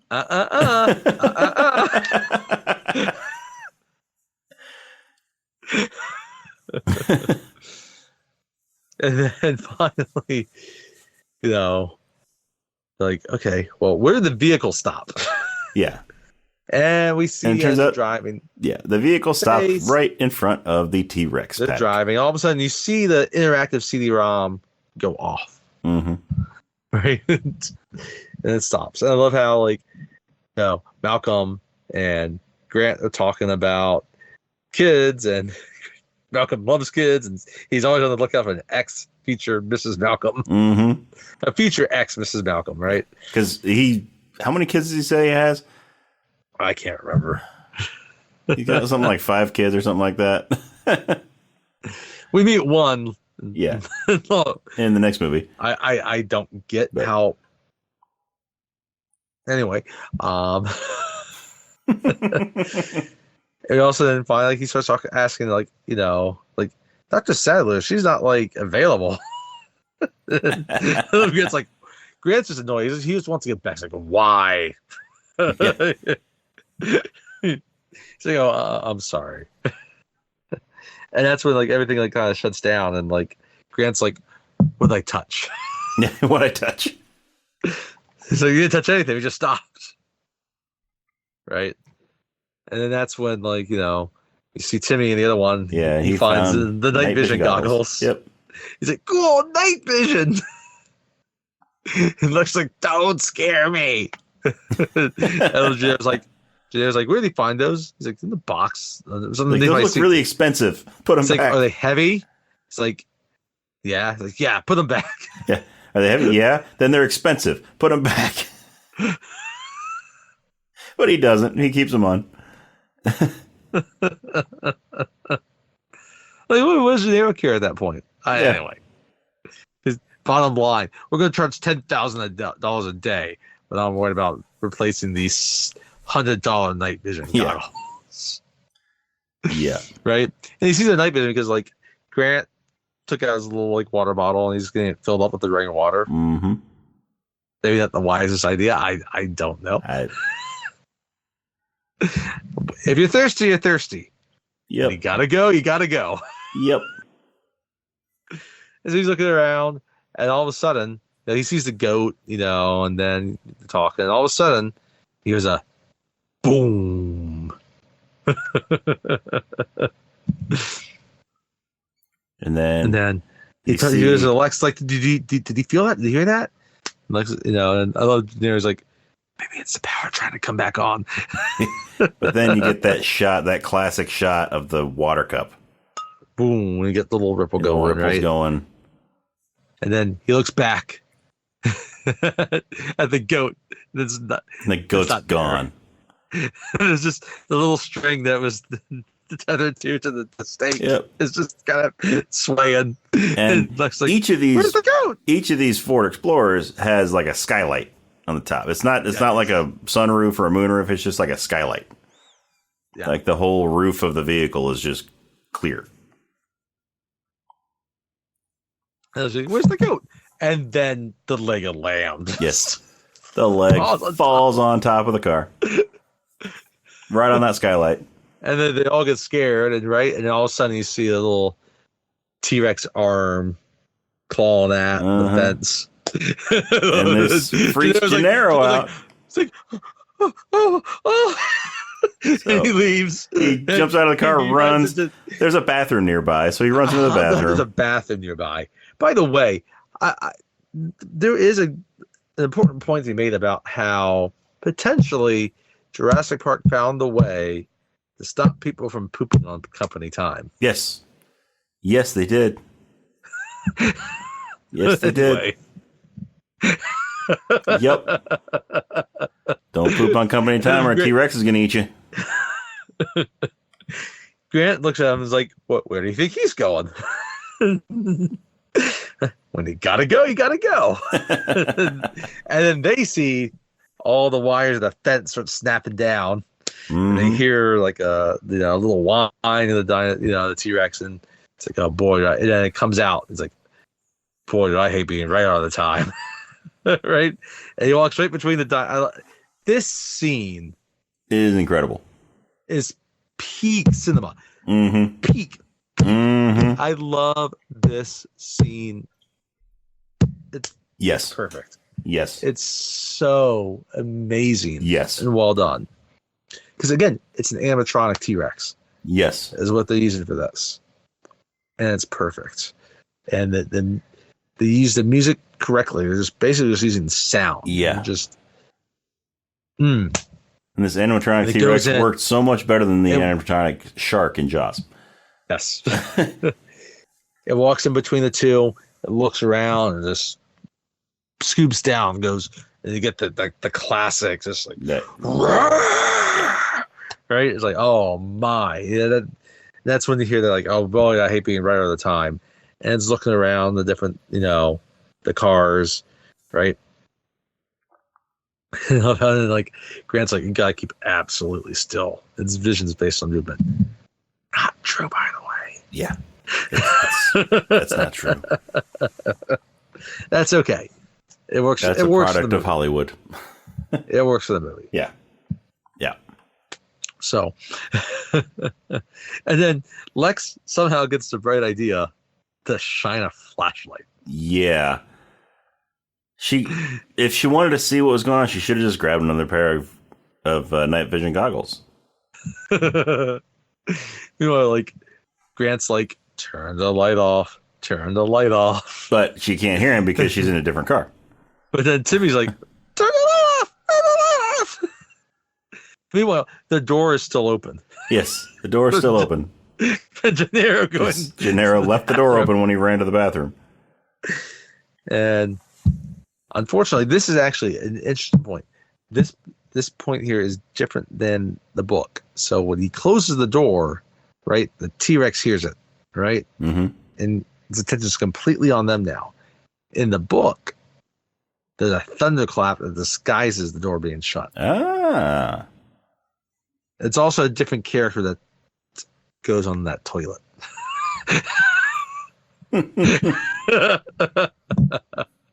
Anyway. Right, and so now they still have the light on, and the T-Rex is looking around, and then all of a sudden, even before that, it's looking down. Like Lex is on the driver's side with the back seat, right? Mm-hmm. And they get there's a classic shot that they use where it's just like the T-Rex is being illuminated by the flashlight, mm-hmm. right? And they have Lex, and it's shining right in its eye. Yeah. And finally, Timmy gets back in the back seat, and they're trying to get the flashlight off together, and then they're looking up at the sky. They can't find a button. Those flashlights have a pretty big button on top, and that's how you turn it on and off. They look up, and then the T-Rex comes down right on top of the roof, trying to eat them. Yeah, right? it breaks through the skylight. So the glass from the skylight is, the only thing between them and this T-Rex's jaws. Yep. And meanwhile, it's pouring rain. It's a thunderstorm, mm-hmm. right? And Grant's amazed. All of a sudden, Grant sees them, he's scared and taken aback, and then a little bit of levity. The windows are fogged up, and Malcolm has to rub off this side of the window to see what's going on, right? And finally, the T-Rex flips over the Jeep, and all of a sudden, Grant's like, okay, we gotta do something, right? Yeah.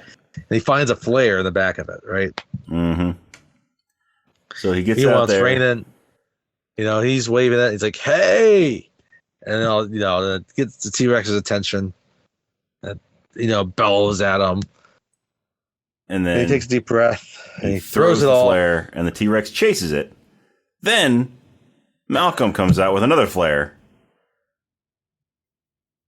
And the T-Rex comes back. He's like, hey. And I love Grant. I love Sam. He's like, Ian, freeze! And he just get the kids. Mm-hmm. Right? Mm-hmm. So and it starts chasing him. I guess the idea was just to try to get him to chase him, and then. So did Malcolm? Did he pull the other flare? Because the T-Rex was starting to go after the first flare that Grant threw, and then Malcolm lit another flare, and that caught his attention, and that's why it started coming back. But so did Malcolm light that second flare because he's into chaos theory and he wanted to throw some chaos in the mix? Yeah, I think so. But yeah, so it starts chasing him, and then he gets kind of knocked off to the side, and then the structure of the bathroom kind of falls on him. Mm-hmm. And everything falls except you have Gennaro there just sitting on the toilet. Coward sitting on the toilet. Sitting on the toilet. Sitting on the toilet. Then I flush. He's just coward. Before he comes, he's saying the Hail Mary. Yeah. And the stall door is open. He's he has no reason to close it. Yeah, he's just trying to hide. He's not in the pooping. Structure. He's not pooping. He's just trying to hide. He's sitting on the toilet. The seat's down. I love how everything falls around him. He starts to scream, and then he shuts the stall door. Like that's good. Everything falls around him. He's like, ah! Right.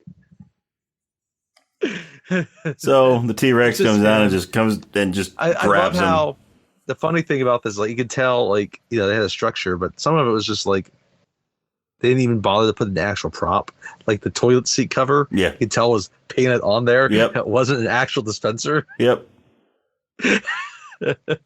Anyway, and he's just sitting there, and the rain's coming down. He's like, he's not like he's moving a lot, but he's not still. Yeah. And then the T-Rex kind of looks at him curiously, and then brings his head down, just grabs Gennaro, and shakes him a little bit. Picks him up, shakes him up. His legs are still sticking out of his mouth, and he just shakes him a little bit.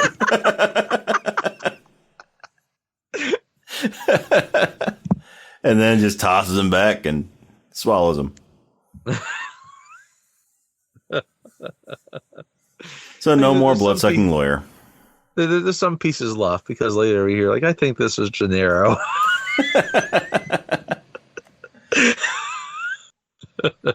Anyway, we go back to the kids' Jeep or the kids' Explorer, Gennaro's Explorer, and then he's able to get Grant's able to get Lex out. Right, he's about to get Tim, and Lex screams, "Ah!" Right, and then then T-Rex is coming back. He covers her mouth and is like, "Don't move. You can't see us if we don't move." Right, and he kind of snips and blows his hat off. Right. And he starts moving the Explorer again, and and they kind of get pushed. So this is what's interesting. So like they talk about there being moats. The paddocks must have some moats between where they would be kind of roaming and the electrified fence. Yeah. Like the moat is like an additional layer of security, right? Yeah.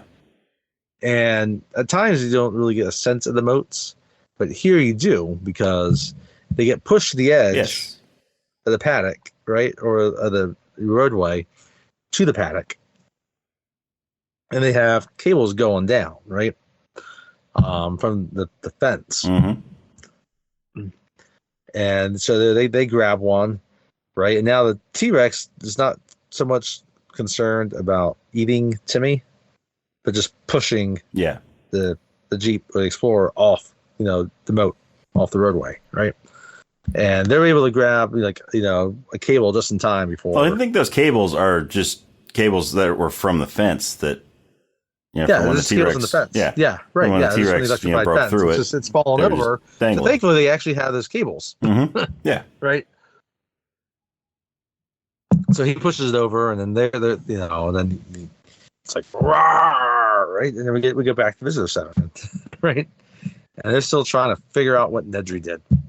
Yeah. So when the Explorer got pushed over the edge, then it landed in a tree. Yeah, because they were trying to get. They got into the Explorer to try to get Tim out, and then the T-Rex pushed it over, and Grant was able to grab onto the cable, and him and Lex were hanging on the cable as the Explorer fell with Tim still in. They were trying to, so his feet were kind of stuck under the seat, right, and he was still in the truck, and Grant's trying to shift their weight to go ahead and get to one of the other cables because he, he's, so it finally pushes it over and it lands in that tree. Yeah. Yeah. Cause the truck is stuck. It's sort of dangling by the cables, caught up in the cables. Grant is hanging onto one of the other cables, trying to reach in from the outside, trying to get him out. And then the cables snap and the Ford Explorer plummets into the trees. Yes. Into the trees below. So we go back to the visitor center, and now, Arnold, he's looking through all these different codes and commands. He realized there's no way he's going to be able to sift through every stroke that Nedry did to create this chain reaction. So it's there's all, there's no way I can do this. right? It's like there's over 1 million things I had to sift through to figure it out.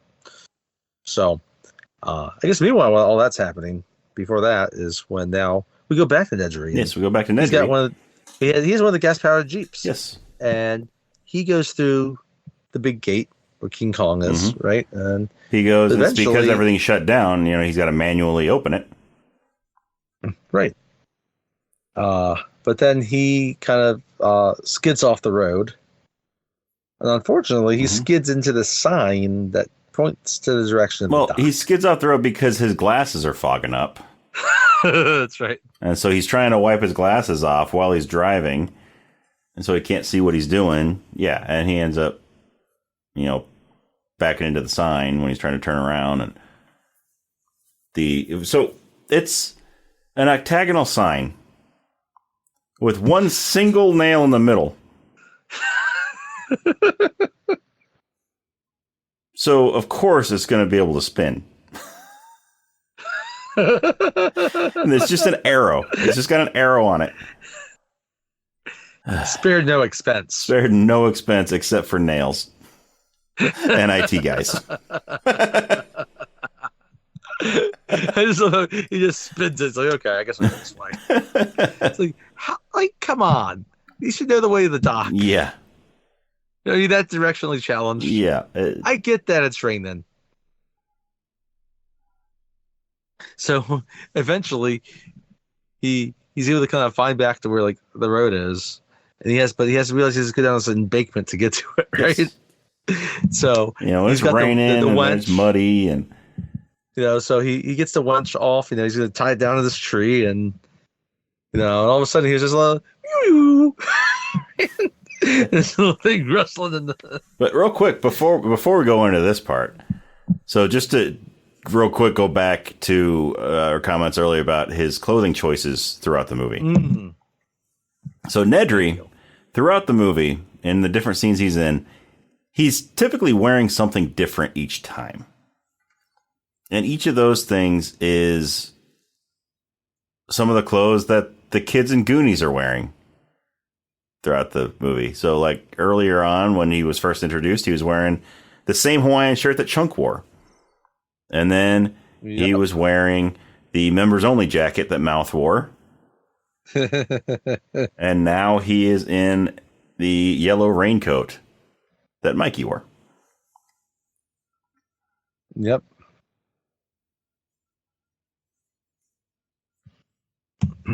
Yeah. So I don't know who discovered that, but I raise a glass to that person. Yes.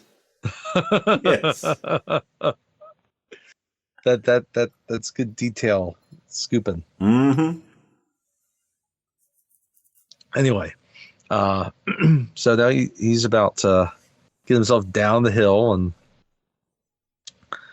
all of a sudden the dinosaur comes up and he turns around and he sees it. And, it's a little dinosaur kind of like on the hind legs, and he's like, "Oh, You're not that bad. You're not that big.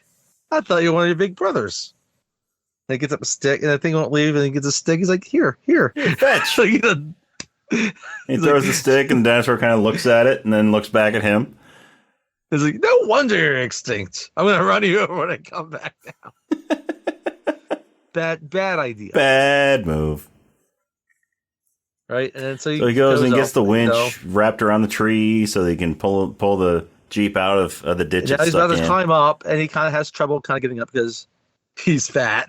And it's a muddy hill. It's a steep, muddy hill. It's funny because he's fat.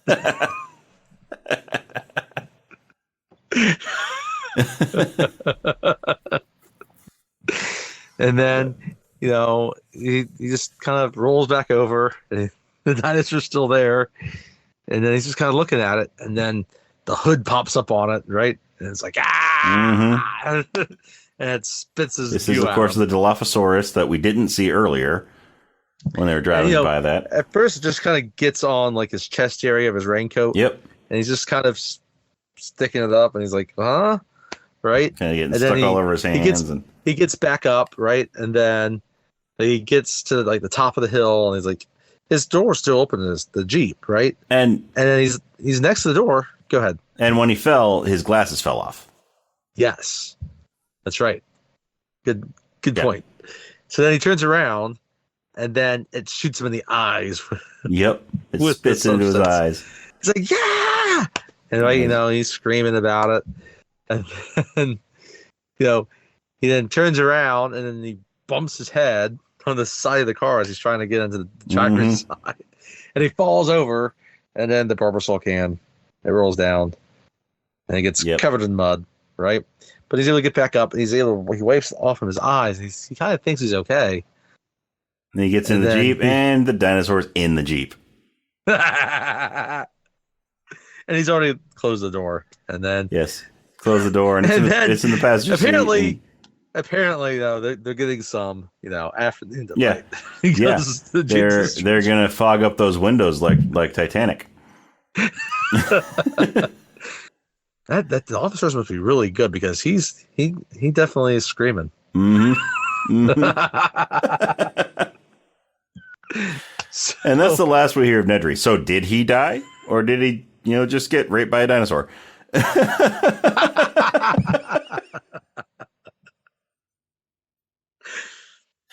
Good question.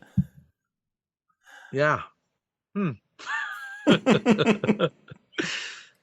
Gotta assume Nedry's not coming back. Although, if it's the latter, then I'm sure he's got a Dilophosaur ass after that.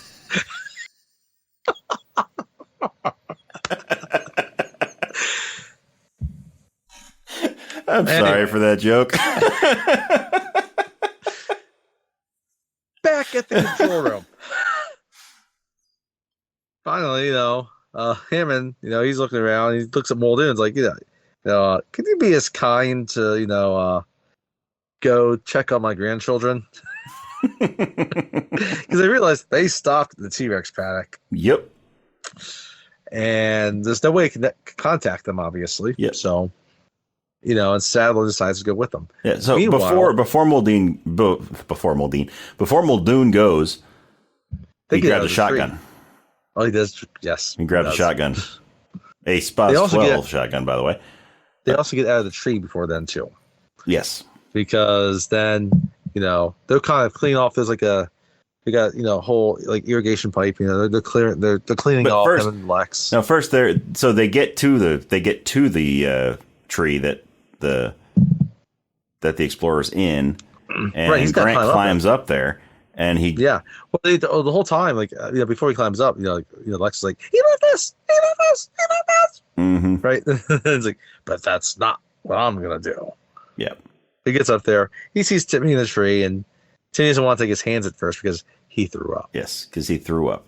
He's sort of huddled inside the explorer, and he's like, I threw up. And he's like, I won't tell your sister. I won't tell anybody. I could get, potentially throwing up after seeing the inside of the mouth of a T-Rex up close. And then falling off of a cliff. Yes. Being pushed off a cliff by that same T-Rex. Yeah. I think it might be okay that he threw up. You know what? There's something about boys and these Steven Spielberg. I get Poltergeist was technically not directed by him, but the boy in that was traumatized by a tree. Yeah, he was. He's got to be traumatized by this tree. Although this tree, the trauma caused by this tree is way different than the trauma caused by the tree Poltergeist. That tree is the Poltergeist tree was very much simpatico with the Dilophosaurus. Yeah.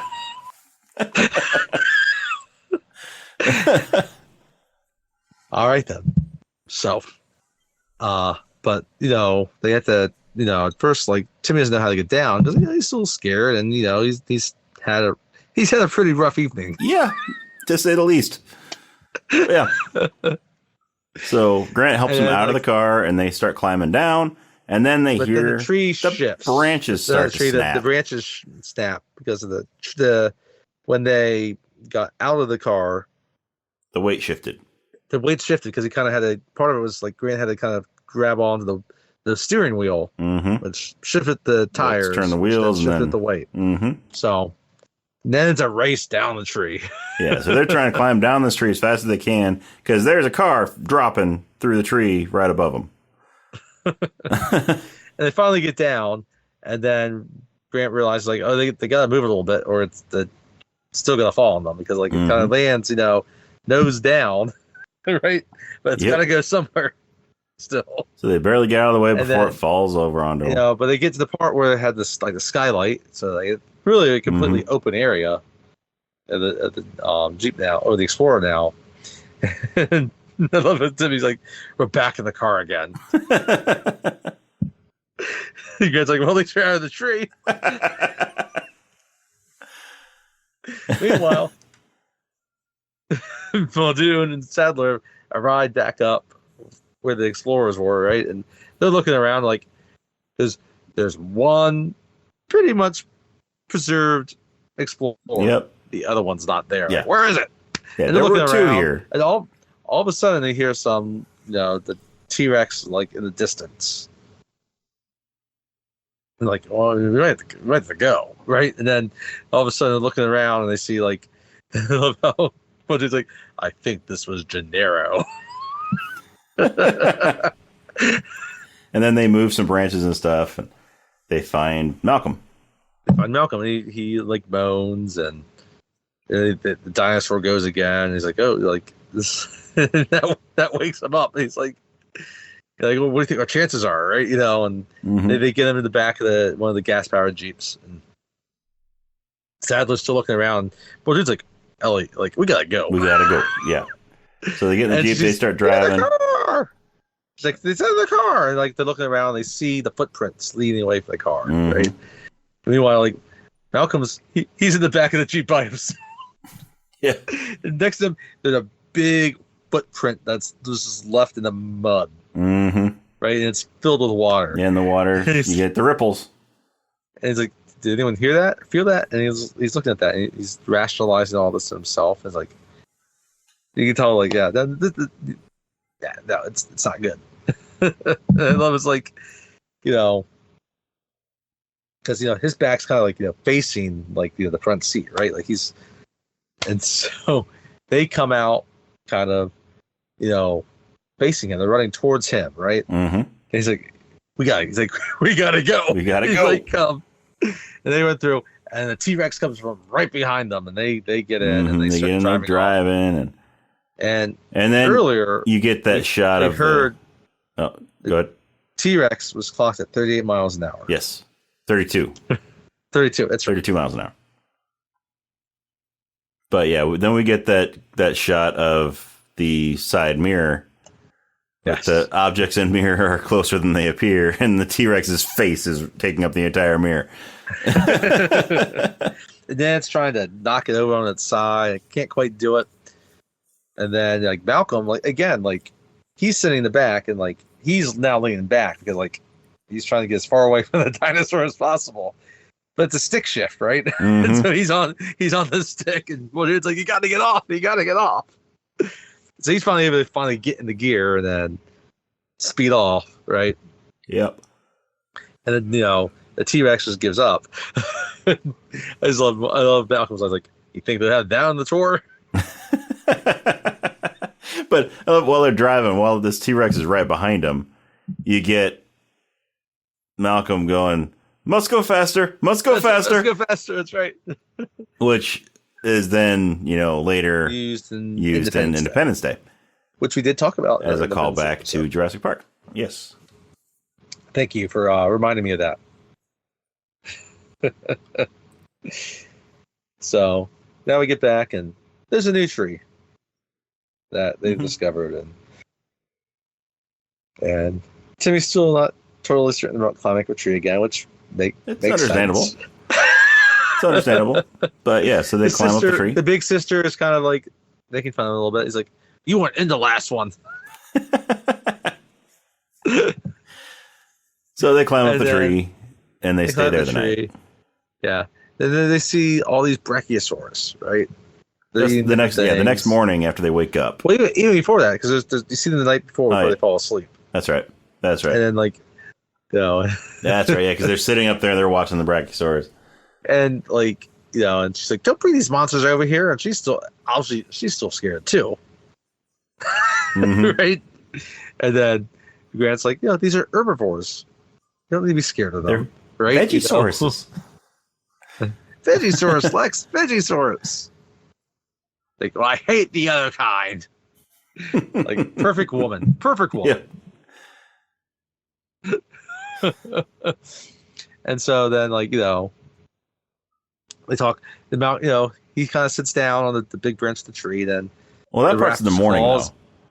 Well, no, yeah, he throws away the raptor call before, right? Because it pokes him in the ass. Yeah, so he picks it up and drops it down the tree. And right? then, And, you know, then, like, Tim says the joke, like, what do you call a blind dinosaur? do you think he saw us? What do you call a blind dinosaur's dog? Do you think he saw us Rex? Anyway, so, you know, and then, like, you know, Grant promises to stay up all the night in case the dinosaurs come back. Mm-hmm.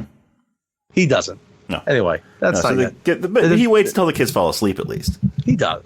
So the kids are, like, thing, you know, huddled up with him, and they fall asleep, and then he falls asleep, and then we go back. We're back at the visitor center. Now we're at the visitor center, and Hammond decided to raid the ice cream. Yes, because the power went out, so the freezer isn't working.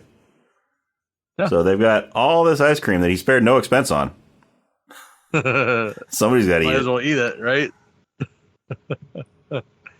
And he's talking to Ellie about one of his first, like, attractions, which is a flea circus. It's a flea circus. Now he gypped people out of their money. He gypped the people out of their money. That's how you get your own island with dinosaurs on it. You create an illusion. It's all an illusion. Mm-hmm. These aren't real dinosaurs that are eating people. So this scene here is actually a good kind of sequence. Like, most of this movie, he doesn't seem like that bad of a guy. Mm-hmm. In the book, he's a dick. He's a terrible dude. Like, no, like, it does not pull any punches on Hammond in the book. Okay. So, and it's kind of funny that in the book, you know, his grandchildren essentially kill him by accident. Because that's what happens. Mm-hmm. Anyway, yeah, and he thinks, like, you know, he wants this to be real. He wants people to be able to touch it, and it's like, oh yeah, well, hiring Nedry, that was a mistake. I know that now. And, you know, it sounds like you never had control in the first place of all this, right? So she finally eats the ice cream. And then, you know, she's like, it's good. And then, you know, it's like, he's like, it's spared no expense. Mm-hmm. Then they, you know, now they wake up in the morning and there's a Brachiosaurus eating breakfast by them, and this one's got a cold. It sneezes on. Sneezes on. So the Brachiosaurus is eating branches from the tree that they're in, from a little farther away. So Grant breaks off a little piece of the branch and reaches out toward the dinosaur and, you know, sort of coaxes it over to him. Mm-hmm. And so it comes over, and Tim reaches out and pets it. And then Lex wants to pet it. So she climbs out of the end of the branch, and it keeps trying to pull away.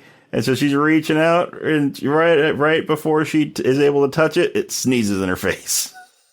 It's just like, God bless you. So she's covered in Brachiosaurus snot. Better than some other Brachiosaurus liquid. True. Body fluid. True. Because we don't know what eggs these are from. As they're leaving down, they're fighting about whether she's a computer nerd or a hacker. Yes. Yes. Tim calls her computer nerd, and she's like, I'm not a computer nerd, I'm a hacker.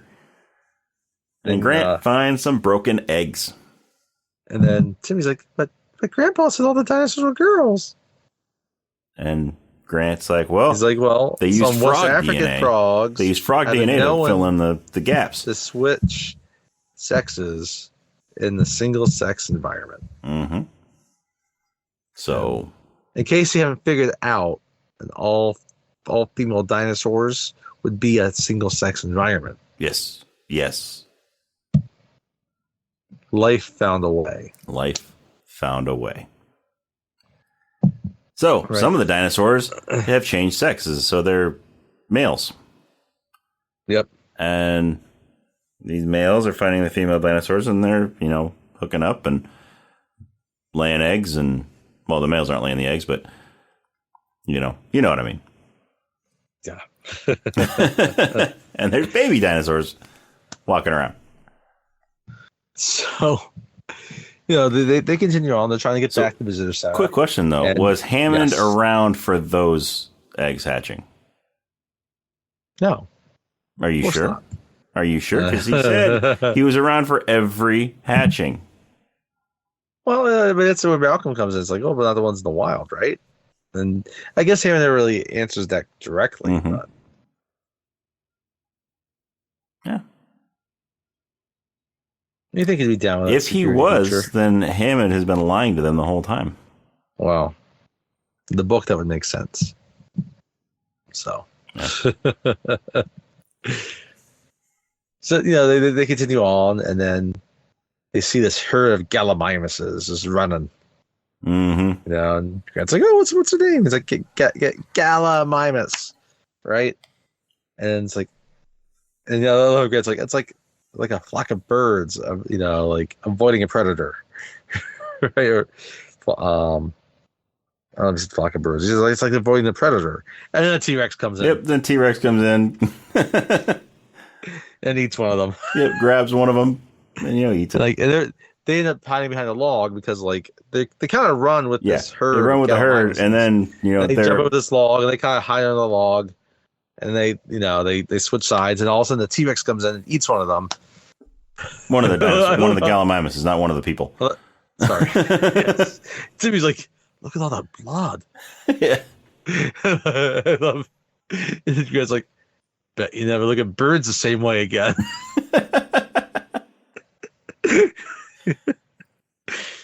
And they go off, and now back in the control room, and they're trying to figure out what to do. And they basically have two options. They can just completely reboot the entire system by shutting everything down, and then in the control room, back on, right? Or then Muldoon it's like, what about the lysine contingency, right? Mm-hmm. And then if they can't produce that lysine, then they just die. They can kind of shut it off within the dinosaurs. Yeah. So they've when they bred these dinosaurs, they've denied them this lysine.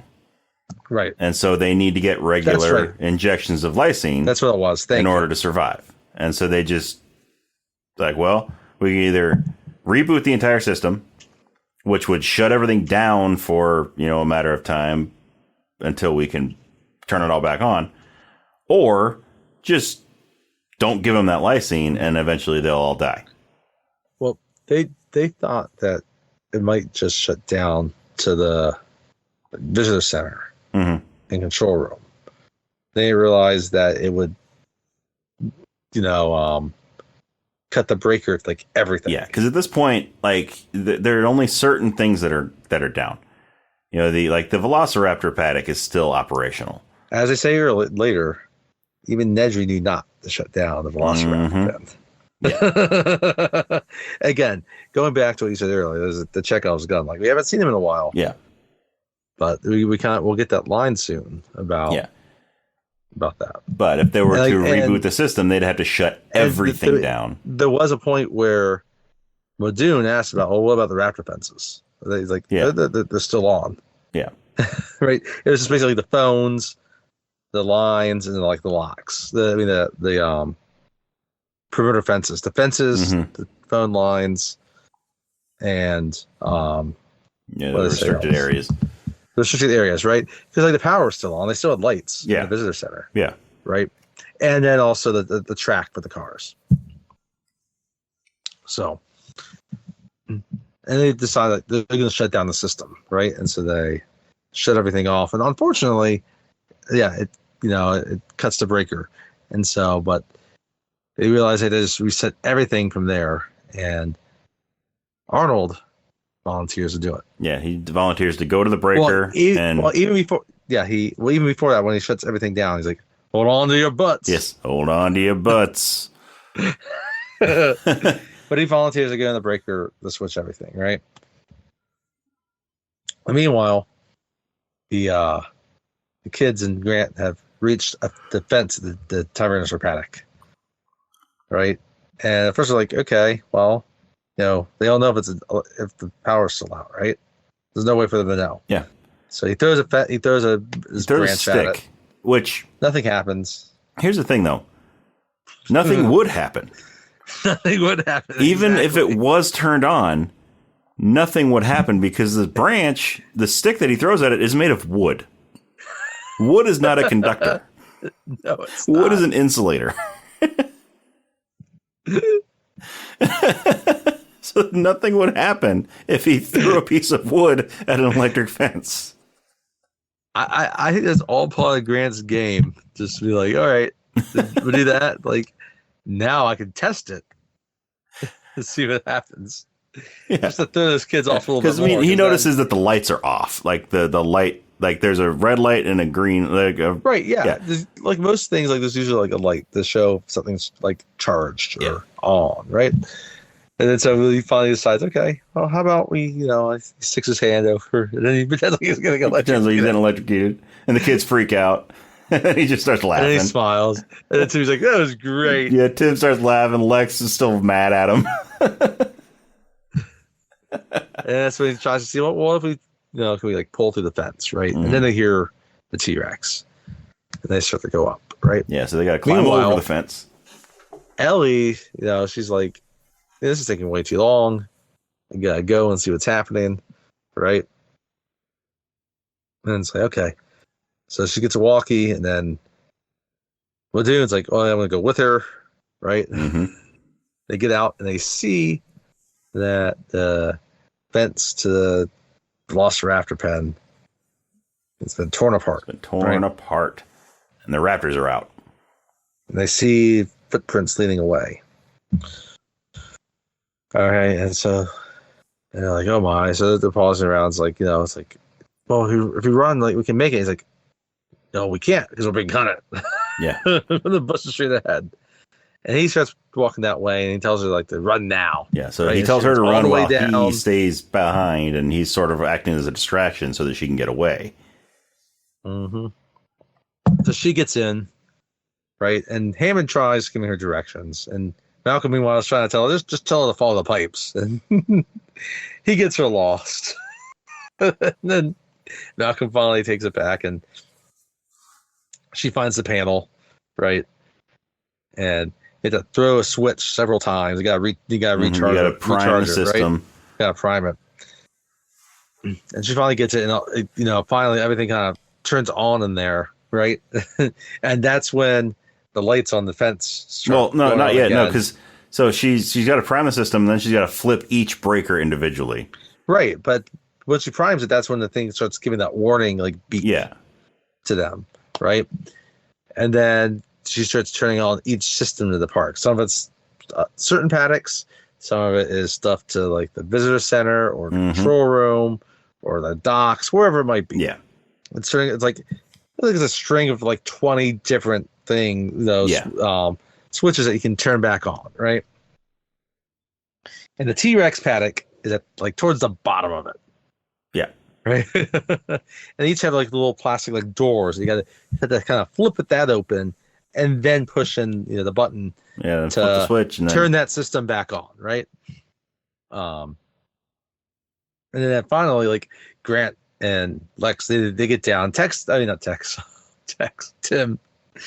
He's not all the way down yet because he's younger. Yeah, he's not climbing down quite as fast as they are. And they're telling him to jump. He's like, "I'm not gonna jump. Are you crazy?" It's like, come on, Tim. Like, come on, don't be crazy. Like, I get you. You've experienced free fall recently. What's one more? And Grant's like, "I'll catch you. I promise." And then Tim's like, okay, I'll jump. I'll do it. Let's see. On 3. And so he starts counting. It's like 1, 2. Meanwhile, he keeps cutting back to Ellie. He keeps on cutting back to Ellie, flipping the switches. And as soon as he says 3, she flips the switch for the T-Rex fence. Yep. And he shoots straight back. Which, if he was actually holding on to an electric fence, he wouldn't shoot back like that. Yeah. Because the electricity would cause his muscles to contract, and he would actually hold on tighter. Yes. So it wouldn't launch him. But it's a movie. So it's a movie. Who cares? He's not breathing. And then, I love how, he's like, Mr. Hare and I think we're back in business. And then Velociraptor attacks her from behind.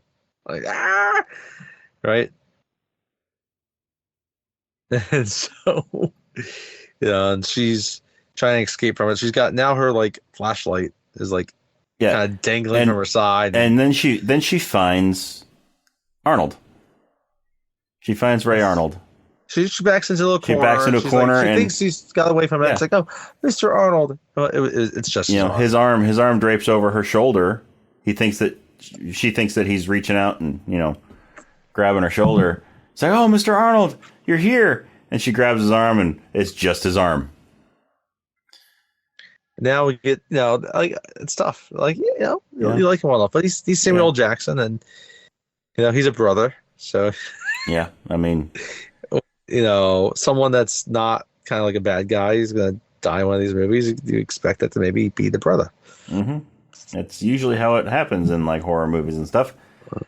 At least back in the 90s. Yes. In the 80s. Yep.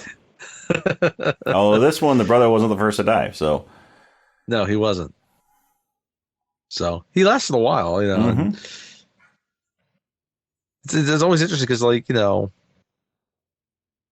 he's actually off screen on most of the other deaths. So yeah, but then the Velociraptor comes back up behind her again. She's got to run, and she makes it out of the utility shed. Yep, and her flashlight's dragging behind her.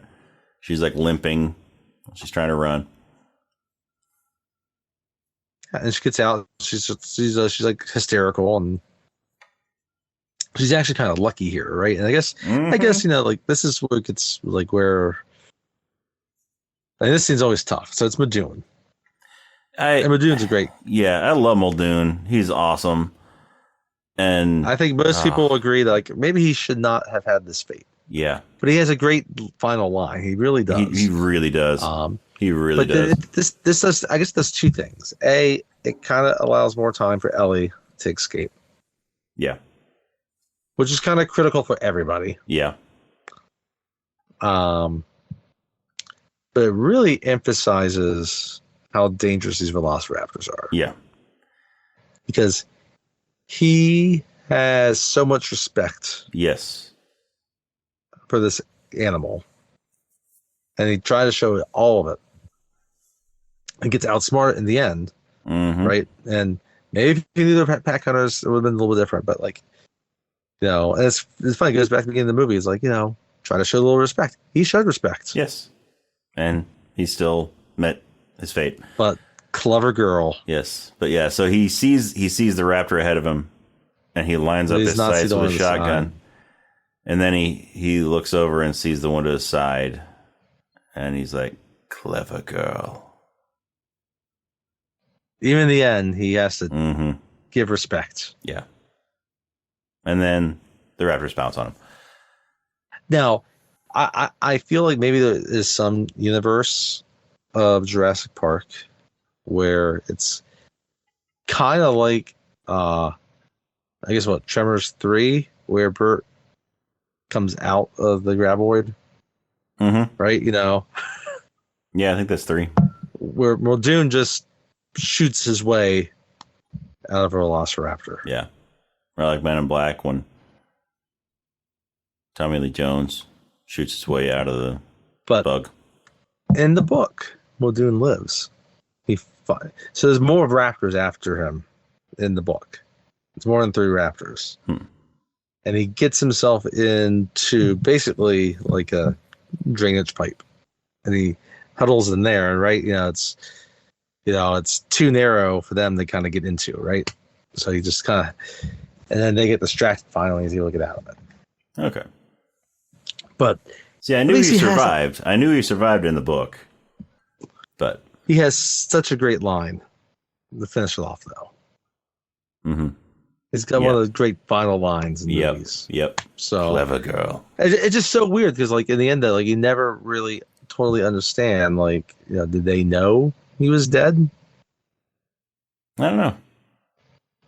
I think they kind of assumed when he didn't show up.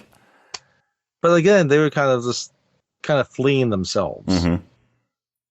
But like, I think there's some time because you have finally, like, as Grant and the kids are getting back, Ellie kind of sees them, right?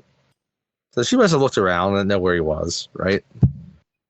But like, I guess at that point though, like, even if she was near all the raptors there at that point, like, you know, I guess she got away and, you know, she was just content wherever they might have been. And anyway, because I guess I kind of mentioned it, they moved out of the control room to a different bunker after all that power went out, right? Mm-hmm. They wanted to be more like underground. Yeah. Because that's where Hammond and Malcolm are. Yeah. Right. And Malcolm is laying there doing his best Burt Reynolds impression. Well, even before. Oh yeah, I don't think they even realized how iconic that would be. To be honest, I know. It became that way. Yeah, I forgot. Grant is by himself when he reunites with Ellie.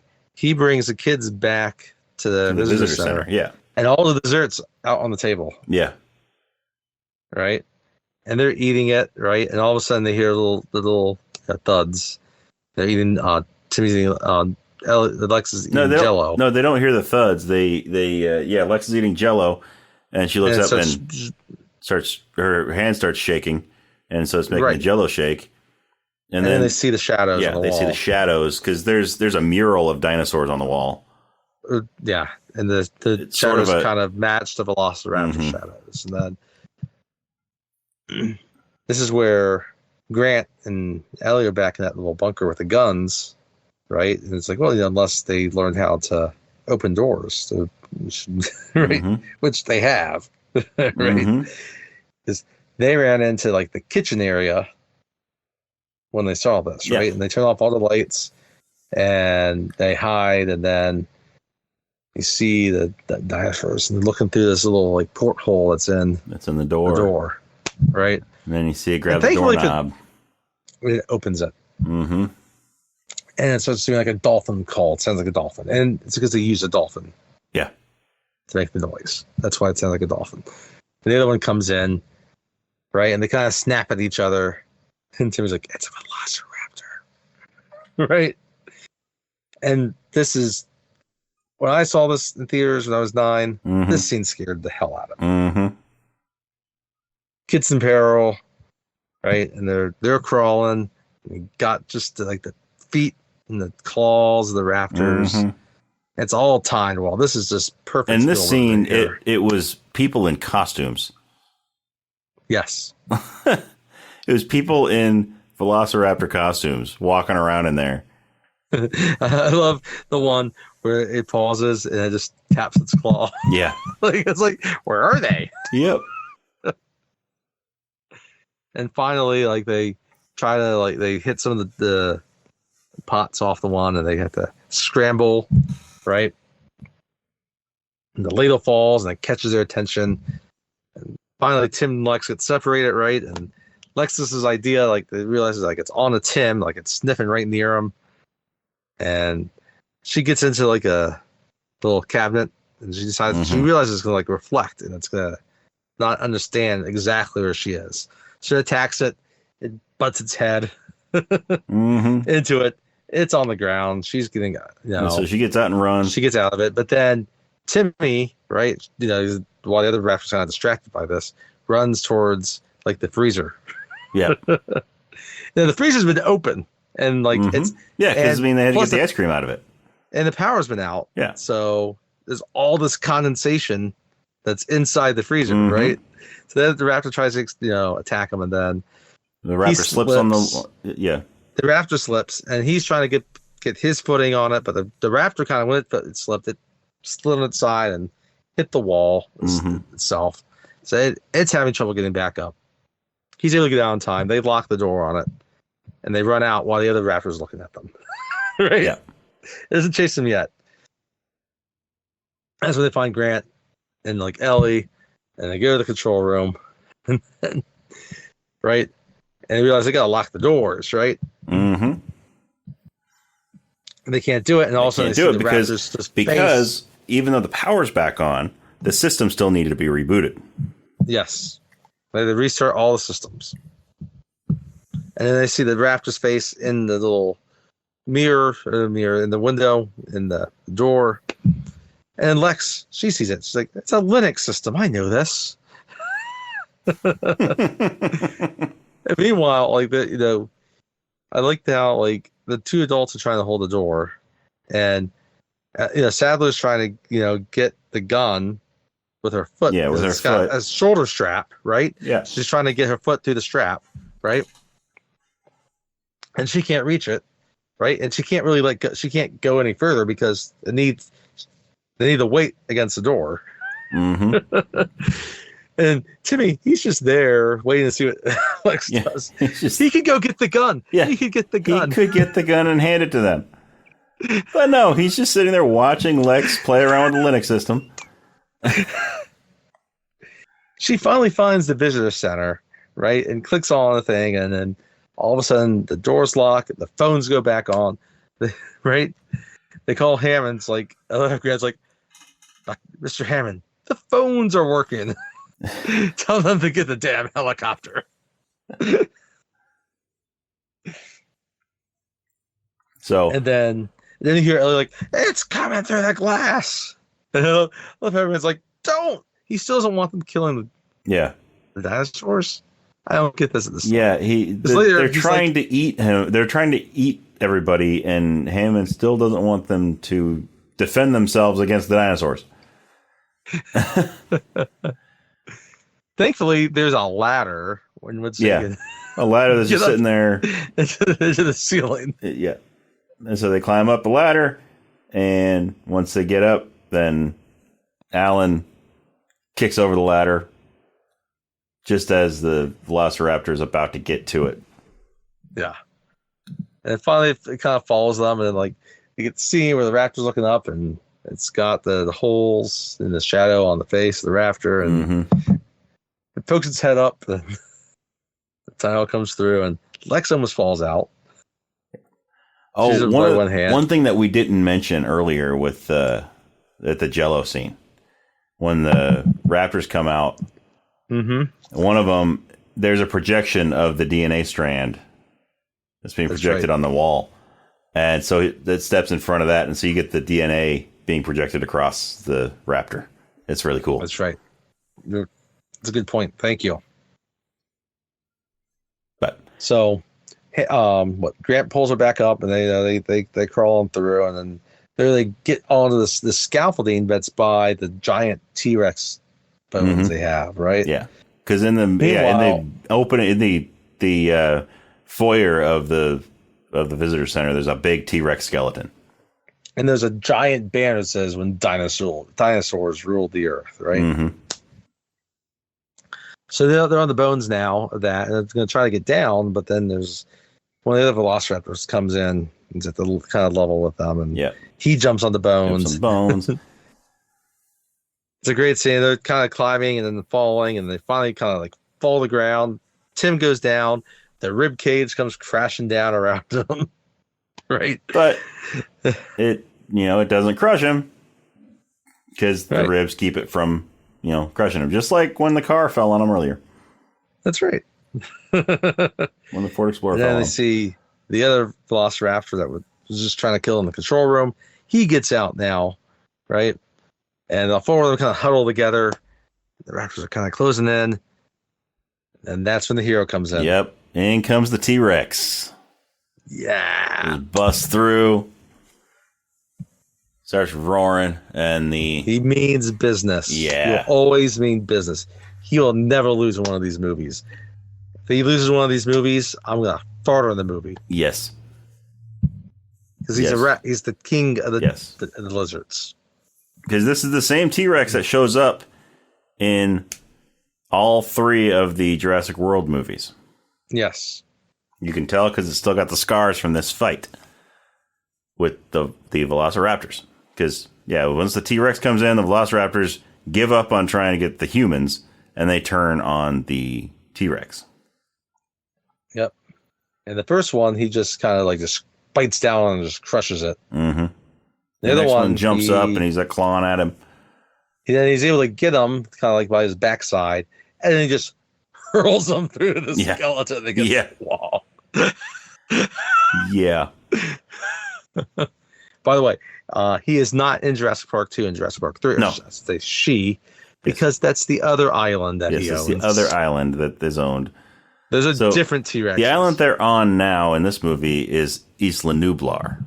There's Isla Sonar also. There's Isla Sorna, which is where the dinosaur we find out in The Lost World, that is where the dinosaurs are actually bred.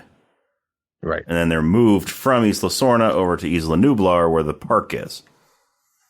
The dinosaur that was hatched in, on the tour was really just sort of just for the tour. They have some there so that they can, have something cool to look at on the tour. So, yeah, T-Rex throws the one Velociraptor like a rag doll. Yeah. He lets out this gigantic roar. This is victory, right? That gives them time to escape, and then Hammond and Malcolm come up in the gas-powered Jeep, and then Grant's like, after careful consideration, I've decided not to enter Jurassic Park. So have I. Yeah, and Hammond's like, so have I. All right, and they get to the helipad, and they get off, and the kids are fast asleep, and then they're both on Grant, and Sadler looks at that, and he's like, maybe I can have some babies with this dude. Mm-hmm. Yep. And then he looks over and children. He sees these pelicans flying, and then the beautiful music, Jurassic Park theme, just comes up. Beautiful. And that's the movie. And it's terrific. Yes. And it's funny, like, it's also rapid fire. Yeah. For the last part of the movie. Yeah. But now, one question I have, though, the lysine deficiency. Yeah. So after this movie, you would imagine that they're not giving any more dinosaurs any lysine. They get into this in one of the other sequels, and I can't remember what the explanation is. Okay. Yes. They do address it in the sequel. Okay. It does get addressed. Okay, that's right. Yeah, I can't remember what their explanation was for it either. But maybe if we do one of the other movies, then, they'll be able to find out. Well, I'm excited for next summer. So am I. I loved doing this summer movie blockbusters. We got Armageddon. There's so many good blockbusters. 3 Men and a Lady. Yeah, no, 3 Men and a Baby. 3 Men and a Baby, then 3 Men and a Little Lady is the sequel. Yeah, that sequel's probably not a blockbuster. Yeah. I gotta find out if 3 Men and a Baby is summer. I have no idea. Yeah, Parenthood is a summer blockbuster. The Fugitive, Speed. The Fugitive's a good one. Speed. Up. Yeah, so many other like Pixar's and Disney movies we can go with. There are so many great summer blockbusters. Men in Black. Yes. Right? So yes. That'd be fun to do. Wild Wild West. Sorry, Will, Kevin, and Selma. Can't win them all. No, can't win them all. All right, so what are we doing next, though? Since we're moving out of the blockbusters. First of all, do we have anything else you want to say about Jurassic Park? I don't think so. Yeah? Yeah, I think we covered it. The John Williams score is iconic.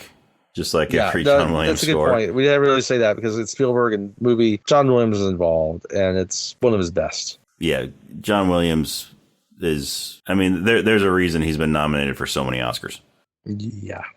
And he's only won a fraction of the ones that he's been nominated for, but he's still... Yeah, there's a reason he's nominated for pretty much every movie he does. Pretty much everything he does. Anyway, if you would like to follow us on social media, we have a Facebook and Instagram and Threads pages that is Rob and Tony's Cinematic Adventure. The and is spelled out A-N-D. It's not an ampersand like the name of the podcast. We're also on X or Twitter. That is R&T Cinematic. And if you have a Letterboxd and you want to see, how we like different movies, what our reviews and stuff are for movies that we maybe haven't talked about on the podcast, or some that we have talked about on here, some that we are going to talk about in the future, some that we aren't going to talk about. Well, either way, if you want to see what we think about different movies, then go ahead and check out our Letterboxd page. That is Cine Adventure or Cine Adventure, C-I-N-E Adventure, and send us an email. If you like the show, you want to let us know what you think of it. How did you like Jurassic Park? Is it your favorite of the Jurassic Park movies? Is there another one that you like better? That's right. Is Jurassic Park 3 your favorite? And is Jurassic World Fallen Kingdom your favorite? Yeah. Whatever the case, Whatever floats your boat. We want to hear from you. If you have suggestions about movies that you might want us to do, then let us know. It could be a blockbuster for next summer. It could be. It could be a Thanksgiving Christmas blockbuster. Or it could even be a suggestion on, another series that we should do. Like, we've done time travel movies. We've done summer movie blockbusters. We've done all sorts of Meryl stuff. Streep marathon. Yeah.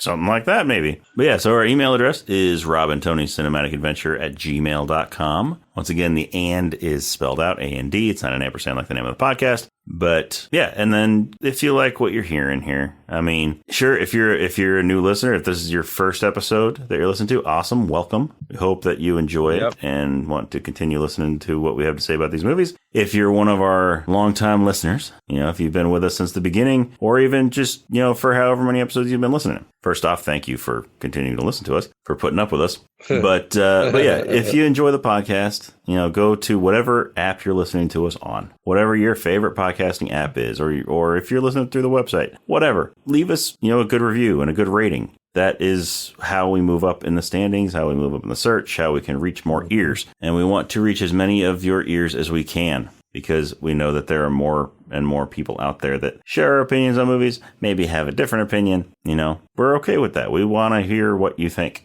And yeah, so leave us a good rating and a good review on these things, and subscribe to our podcast, like us and follow us on social media, all of that stuff. But next time, so we have officially completed our first summer blockbuster series. So we're going to move on to something else. And how else can you follow a whole summer full of blockbusters than with a movie that chances are a lot of the people listening to this probably have never heard of? We're going to we spent all this time talking about these blockbusters. We're going to talk about a smaller movie that had more of a limited release. Very limited release.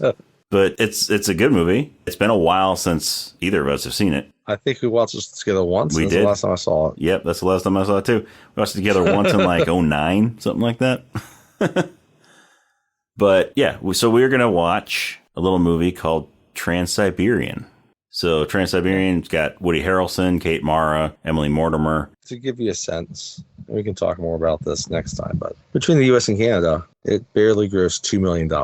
So we're going on a very opposite end. Yeah. So we're going to the very opposite of what we've been talking about the last several weeks. But yeah, it should be fun to get this drastic change in popularity of a movie. And there should be a lot to say, because the director in this one's important. So I'm excited to talk about it, because I liked it when we watched it, and so did I. Haven't watched it since. Yeah, even though it actually received pretty good reviews at the time. Yeah. So yeah, it's been to revisit it. Yeah, it will be. I'm actually pretty excited about this one, because I've been looking at it on my DVD shelf for years, and I need to watch that movie again, and I just haven't gotten around to watching it. So it'll be nice to revisit it and talk about it. So join us next time for Trans-Siberian.